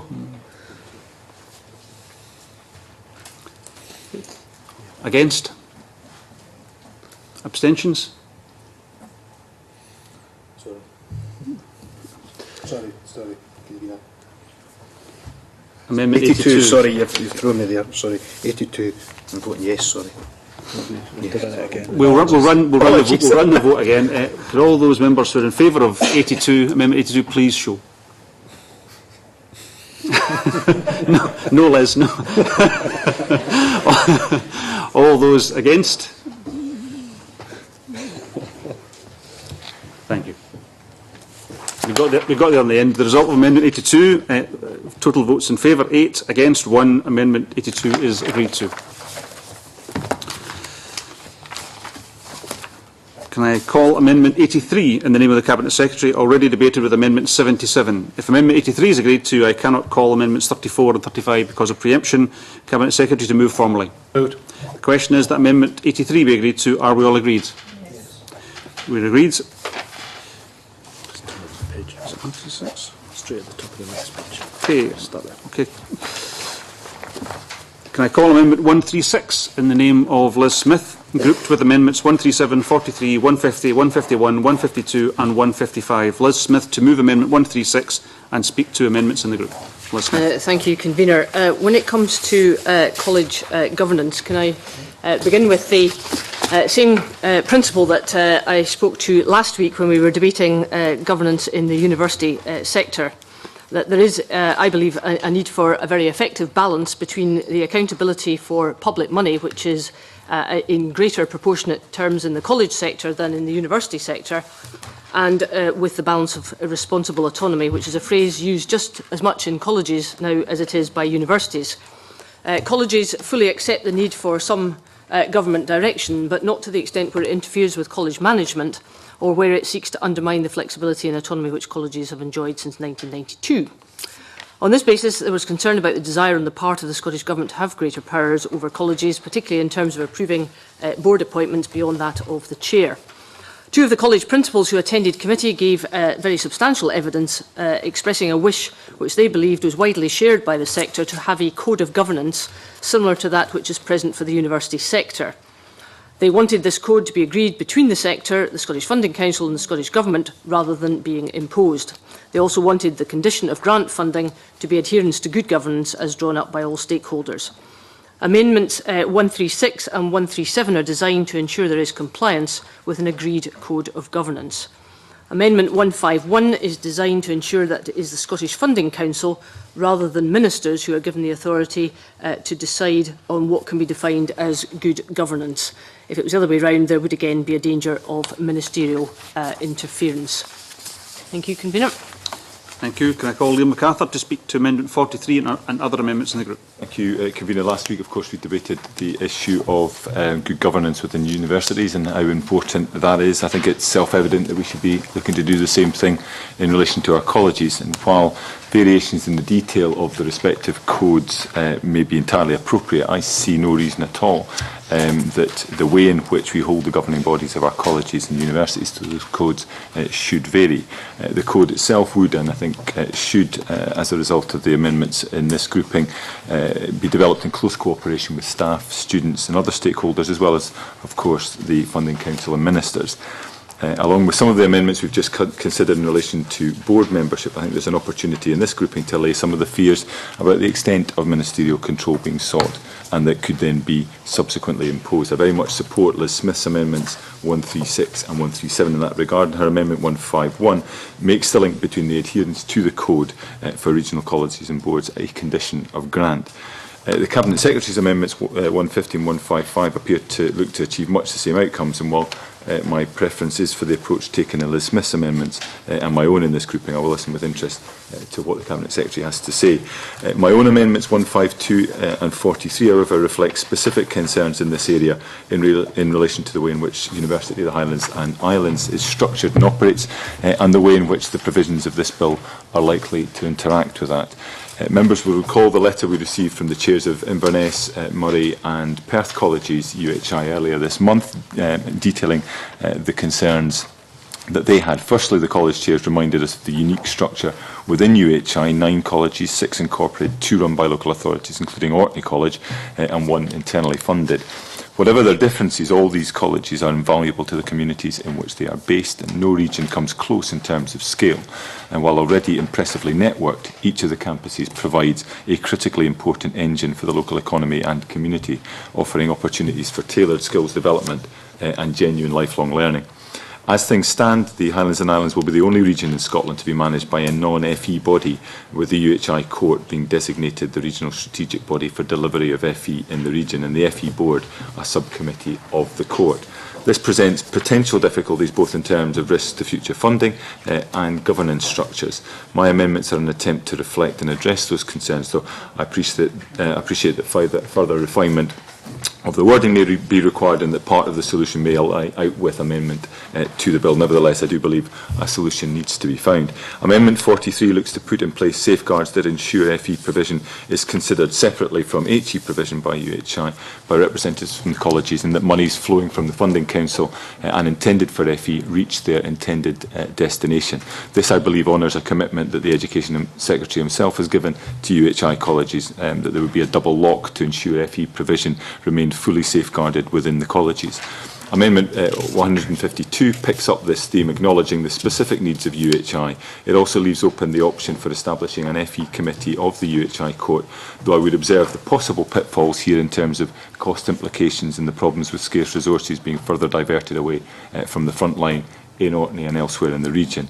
It's an area I know where the Cabinet Secretary shares many of the same concerns as I've expressed, but again look forward to hearing what he has to say and seeing whether my amendments offer at least a possible way forward in this regard. Thank you, Convener. Thank you, Liam. Cabinet Secretary to speak to Amendment 150 and other amendments in the group. Thank you, Convener. At stage one, Colleges Scotland made representations that, as with the HE sector, governance principles should be developed for the college sector, and that college bodies should be required to comply with these principles as a condition of grant. I think that was a helpful suggestion. I'm very happy to support a code of governance for the FE sector. I understand that Colleges Scotland intended adherence to such a code to replace the ministerial role and appointment, whereas I intend them to sit alongside one with the other. We have, of course, just discussed board appointment matters.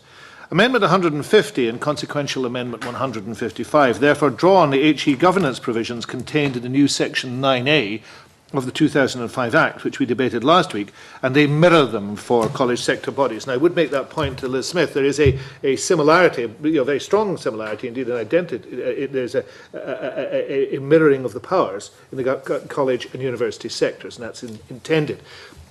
Amendment 150 inserts a new Section 9AA into the 2005 Act, which allows ministers to impose conditions on the Funding Council to require certain bodies in the college sector to comply with such principles of good governance as the SFC determines constitutes good practice. The bodies in question are colleges that will continue to be funded directly by the SFC, regional strategic bodies, both regional boards and UHI, and assigned colleges. If ministers impose a relevant condition, it would be for the Scottish Funding Council to identify the principles with which the bodies must comply. And again, that is an arm's length situation, which I know Liz Smith was particularly keen to see, and it is there in these amendments. So I would invite the committee to support amendments 150 and 155. There is a group of amendments, 136, 37, 43, 151 and 152 from Liz Smith and Liam MacArthur, which relate to a code of governance for the FE sector. And there is a consensus that the principles of good governance ought to apply. But we shouldn't lose sight that some colleges are not regional, Newbattle Abbey College and Solmore Rostog, and they would continue to be funded directly by the SFC. Such principles should be applied to them as well, and it would be inconsistent not to do so. Amendment 43 concerns a regional strategic body that is not a regional board. In other words, this would currently cover UHI. It would have the effect of requiring it to comply with any principles relating to its governance structure, its administrative arrangements, when allocating funding to any of its colleges. Now, there is concern in the college sector that the university might not deliver the recommendations agreed by the UHI working group in October, and I certainly agree with Mr MacArthur on many of the issues involved in this. This amendment does seek to address those concerns, and I'm grateful to him for bringing it.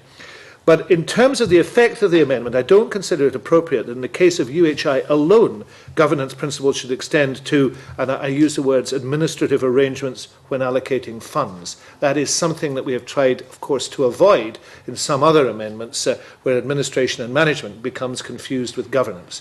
So in these circumstances, I think that the wording of this amendment is problematic. I am in no doubt whatsoever that the university must deliver the agreed governance structure, and I pay tribute to those in Perth College and elsewhere who have brought this matter to the attention of members. If I am not sufficiently reassured on this point within the next few weeks, and that is by stage 3, I will bring forward an amendment to achieve that end, and I give that commitment to Mr MacArthur and to Liz Smith. I think it is a vitally important point. I think that there has been enough problems with this over a period of time, and we need to resolve it once and for all within this structure. So I make that commitment, but the wording that I know has been discussed with members of the regional board and others is not sufficiently accurate or precise precise to achieve these ends in the way that we wish to achieve them. And I'd be happy to work with Mr MacArthur, with Liz Smith, and with Highlands and Islands members who have been concerned about this to get this absolutely correct. I am sympathetic to the aims of Amendment 136, 151 and 152. In the case of 136 and 151, however, they don't cover bodies who would continue to be funded directly by the SFC. And the differentiation achieved by 152 is not necessary. It would be possible for SFC to identify different principles for different regional strategic bodies. Regional strategic bodies already have such powers to impose conditions under Section 12B2. So I believe that the amendments 150 and 155 in my name achieve what we want to see in the terms of the regional code of governance and would be sufficient. And on the amendments that address specifically the UHI issues, I give my commitment that we will resolve this with the members involved and others before stage 3 so that there is absolute clarity on that structure, which exists in the recommendations that Mr MacArthur has said of the working group, which has been accepted by the university, but which I think there is still considerable concern has not been properly implemented. Thank you. Can I call Neil Bibby? Yeah, just briefly, Convener, supportive of amendments 137 and Liz Smith's name, 43 and Lee MacArthur's name 150, and Mike Russell's name, Liz Smith 151 and Lee MacArthur 152. I just briefly wanted to raise in the issue of governance, raise the issue of external audit and transparent external audit, and to put on record the importance of this. I understand from 2000 that this has had external audit reports have had to go to the Auditor General.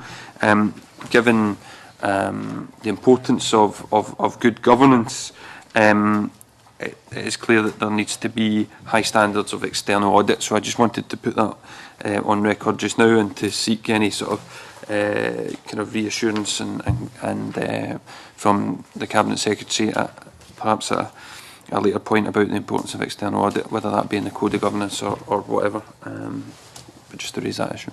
Thank you. Can I call Liz Smith to wind up and to indicate whether she wishes to press or withdraw her amendment? Thank you, Convener, and can I thank the Cabinet Secretary for his concern over these issues, because I think they are real. We were very struck as a committee about the very forcible points that were made about having a good code of governance in the college sector, which I think should mirror what goes on in the university sector. So I'm grateful to the Cabinet Secretary on that. I also hear what he says about the UHI situation. I think we've all been burdened with letters and emails from people who are in colleges within UHI who feel that we haven't quite got things right. So I hear what you're saying about working together to ensure that that will be put forward. I'm going to press Amendment 136.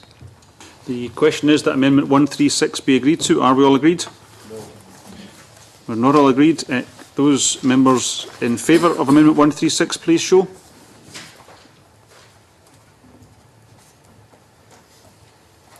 Thank you. Those members against?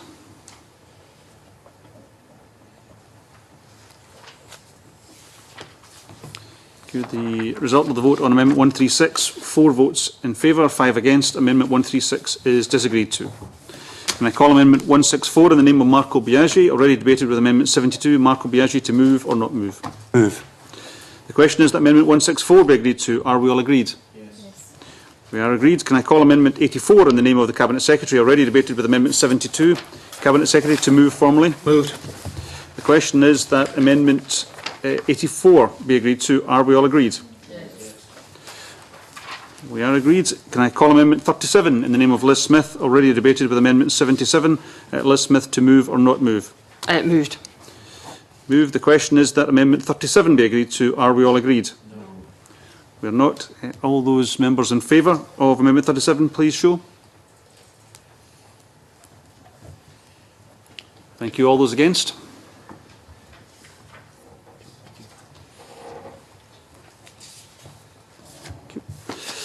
The result of the vote on amendment number 37 was 4 votes in favour, 5 against. Amendment 37 is disagreed to. Can I call Amendment 38 in the name of Liz Smith, already debated with Amendment 77. Liz Smith, to move or not move? Moved. The question is that Amendment 38 be agreed to. Are we all agreed? We are not all agreed. Those members in favour of Amendment 38, please show. Okay. Those against?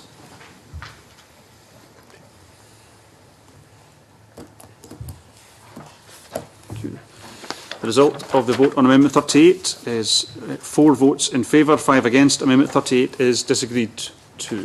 The question is that Section 6 be agreed to. Are we all agreed? Moving on to Section 7, Mismanagement. Can I call Amendment 165 in the name of the Cabinet? Be helpful if you could indicate where we're looking to stop in this session. I was under the impression we were stopping at 15:15. Well, the original, we were thinking of going to 1:30 originally, and I had hoped to stop earlier, but we are going to go to 1:30. Okay. At the end of Section 7, certainly. End of Section 7. If I could use a point. Some of us are taking part in the debate this afternoon, and obviously we would hope to have something to eat before we do that, and whether you would consider completing at 15:15 to give us time to do both of those things, prepare for the debate and also to take in some nourishment. Well, the committee is able to and entitled to carry on at this time. I appreciate the difficulties that members face, but that's why I'm saying we will complete Section 7, which is basically mostly votes. There's very little to debate on this section, except for 2 amendments, so I'm hoping that this will be very quick. In order to move a motion to... It is not. Okay. Can I call Amendment 165 in the name of the Cabinet Secretary, grouped with Amendments 166, 167, 168, 91, 189 and 125. Cabinet Secretary to move Amendment 165 and speak to all amendments. I shall be as brief as possible. Amendments 91, 125, 166 and 167 all relate to the provision made about the position of the Scottish Funding Council in the context of mismanagement of colleges, and in the case of Amendments 91 and 125, higher education institutions and regional strategic bodies as well. During Stage 1, stakeholders and committee members raised concerns about a perceived complexity and a lack of clarity about the accountable hierarchy linked to the new college regionalisation arrangements. These concerns were very much focused on multi-college regions, including concerns about the accountability arrangements for assigned colleges and the Scottish Funding Council's role in these arrangements. I said at Stage 1 I would reflect on it further. I'm now proposing some amendments with the aim of making the accountability arrangements in respective bodies' roles and responsibilities as clear, straightforward and workable as I can. Amendments 169 to 171, which we will cover in the next group, are also relevant to this aim. The bill as introduced gave ministers powers to issue directions to either the Scottish Funding Council or regional strategic bodies in the event of financial mismanagement. The principal substantive effect of Amendments 91 and 125 would be to alter what was provided for in the bill as introduced in relation to ministerial powers of direction in cases of mismanagement, so as to remove ministers' power to issue directions to a regional strategic body in the event of financial mismanagement at one of its assigned colleges. And I'm sure that will please Liz Smith, as amongst others. Amendments 91 and 125 will otherwise have the effect that the provision for ministerial powers of direction will be made in consolidated form in Section 25 of the 2005 Act, as amended by the Bill, rather than Section 25 and new Section 25A, the latter of which the Bill as introduced would have been inserted into the 2005 Act. The amendments remove the provision of the Bill which would have inserted Section 25A into the Act, and instead make provision for more extensive amendment of Section 25. Amendments 166 and 167 alter the terms of new Section 24 of the 1992 Act on mismanagement by boards of management of incorporated colleges. New Section 24 of the 1992 Act, in terms of the bill as introduced, would have provided that one of the grounds on which ministers would have been empowered by order to remove any or all of the members of a board of management of an incorporated college for a reason of mismanagement was where either the SFC in the case of a regional body or a regional strategic body in the case of a college assigned to it, had informed ministers that in its view the college was no longer a body which satisfied the fundable body criteria set out in Section 7.2 of the 2005 Act. But these amendments change the position, so it is for the SFC only to decide whether any college, regional or assigned, no longer meets the fundable body criteria. Provision will no longer be made for a regional strategic body to have that role in relation to one of its own assigned colleges. I hope the benefit of that is clear, and again it clarifies and also makes it clear where the power lies. Now, concern was also expressed during Stage 1 by stakeholders and indeed by members of this committee over the proposed scope of the provisions in the bill conferring on ministers' order-making powers to remove members of incorporated college boards of management and regional boards. I've reflected on that. I've accepted that providing one of the grounds on which members would have been empowered to remove board members was where there was a failure to properly exercise functions, and that potentially allows for a wider than desirable range of circumstances under which ministers can intervene. Amendments 165 and 189 seek to remedy this by narrowing that particular ground for removal so that it's framed in terms of a failure on the part of the board to discharge any of its duties rather than the wider concept of functions. And I believe these amendments now strike a more desirable balance between allowing boards the autonomy to get on with the job and enabling intervention when something goes wrong. Finally, I don't think that Amendment 168 in the name of Neil Bibby to provide for a right of appeal for persons removed from an incorporated college board for reasons of mismanagement is necessary or desirable. I absolutely agree that the exercise of ministerial powers to remove board members should be subject to the appropriate scrutiny and challenge. But it must be understood that ministers cannot exercise these powers just whenever they please. The powers can only be exercised where the specific circumstances set out in the new Section 24(1) of the Act apply. And the powers are exercisable by order subject to negative procedure, providing scope for parliamentary scrutiny. And of course, it would all be available to an individual who is removed to seek to challenge the order by means of a petition for judicial review, should they consider there are grounds to do so. Taking account of all of these factors, I believe there is already adequate scope for scrutinising and challenging the exercise of the powers. Thank you, Cabinet Secretary. Can I call Neil Bibby to speak to Amendment 168 and other amendments in the group? Thanks, Convener. The reason for this Amendment 168 in my name is to allow for an independent appeal panel to review a decision to remove a board member is because there should be some sort of safety mechanism in place. If you're removed as a member of staff, you have the right to appeal. So I think it's reasonable that a board member should have the same right if they are removed by the Cabinet Secretary. I would expect the Cabinet Secretary to think that was a reasonable request. I'm disappointed he doesn't. The facts are that the Cabinet Secretary judgment could or would be called into question on certain circumstances, and particularly given reported comments made by the Cabinet Secretary to members in the college profession before, that if he had the power to remove him, then he would. That his judgment has been called into question previously. During the committee's evidence session, we had concerns about the level of ministerial control. So while I would hope that the Cabinet Secretary's judgment would be sound in such situations, I would hope that members will support this amendment to allow an independent appeal panel to remove decisions to remove board members, which would provide reassurance to those people who might find themselves in that position. The Cabinet Secretary says it's not necessary or desirable. I think if you are a board member in that situation, you would believe that would be necessary and desirable. And in terms of having the option to appeal of a judicial review, I think that is a very costly and time-consuming exercise that may be best suited by supporting my amendment to have an independent review panel. Thank you. Can I call Cabinet Secretary to wind up? I would simply repeat what I've said. These amendments do have the effect of clarifying, putting to the Funding Council much greater responsibility, removing the ministerial function, and in those regards they meet all the objections I've heard to date. I have to say Mr Bibby's amendment is technically, I think, very questionable, and I think in terms of what needs to be done, I don't think it works at all. No, I think I finished summing up, actually.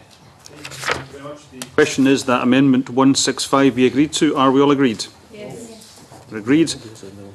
Was there a no? I apologise, didn't hear it. We're not all agreed. All those in favour of Amendment 165, please show.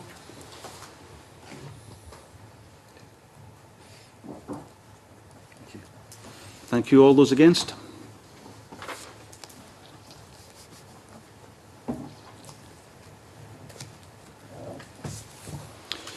The result of the vote on Amendment 165, 7 votes in favour, 2 against. Amendment 165 is agreed to. Call Amendment 166 in the name of the Cabinet Secretary, already debated with Amendment 165. Cabinet Secretary to move formally. Move. The question is that Amendment 166 be agreed to. Are we all agreed? Yes. We are agreed. Can I call Amendment 167 in the name of the Cabinet Secretary, already debated with Amendment 165. Cabinet Secretary to move formally. Move. The question is that Amendment 167 be agreed to. Are we all agreed? We're agreed. Call Amendment 39 in the name of Liz Smith, already debated with Amendment 77. Liz Smith to move or not move? Moved. The question is that Amendment 39 be agreed to. Are we all agreed? Yes. We are agreed. Call Amendment 40 in the name of Liz Smith, already debated with Amendment 77. Liz Smith, to move or not move? Moved. Question is that Amendment 40 be agreed to. Are we all agreed? No. We're not all agreed. All those in favour of Amendment 40, please show. Thank you. All those against?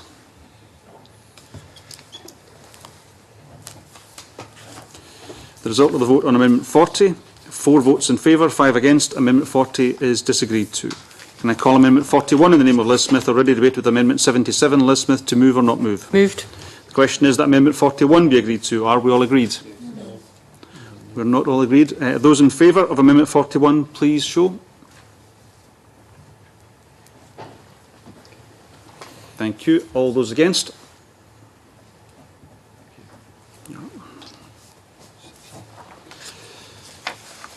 Result of the vote on Amendment 41, 4 votes in favour, 5 against. Amendment 41 is disagreed to. Can I call Amendment 168 in the name of Neil Bibby, already debated with Amendment 165. Neil Bibby, to move or not move? Move. The question is that Amendment 168 be agreed to. Are we all agreed?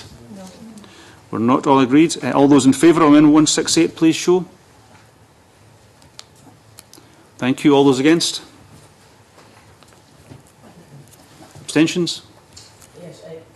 Sorry, Convener, you didn't ask me, I indicated I wanted to speak on that amendment. It was just to ask if I could have a little clarification when it comes to stage 3, if that was... Not during the vote, obviously, but yes, I appreciate it. I'm sorry, I didn't see you indicate. I indicated to speak. I do apologise, I didn't see you indicate. The result of the vote on Amendment 168, 3 votes in favour, 5 votes against and 1 abstention. Amendment 168 is disagreed to. The question is that Section 7 be agreed to. Are we all agreed? Yes. Agreed. That ends consideration of the amendments, or the Stage 2 amendments for today. We will return to the remaining amendments to the bill next week, and I close the meeting. Thank you.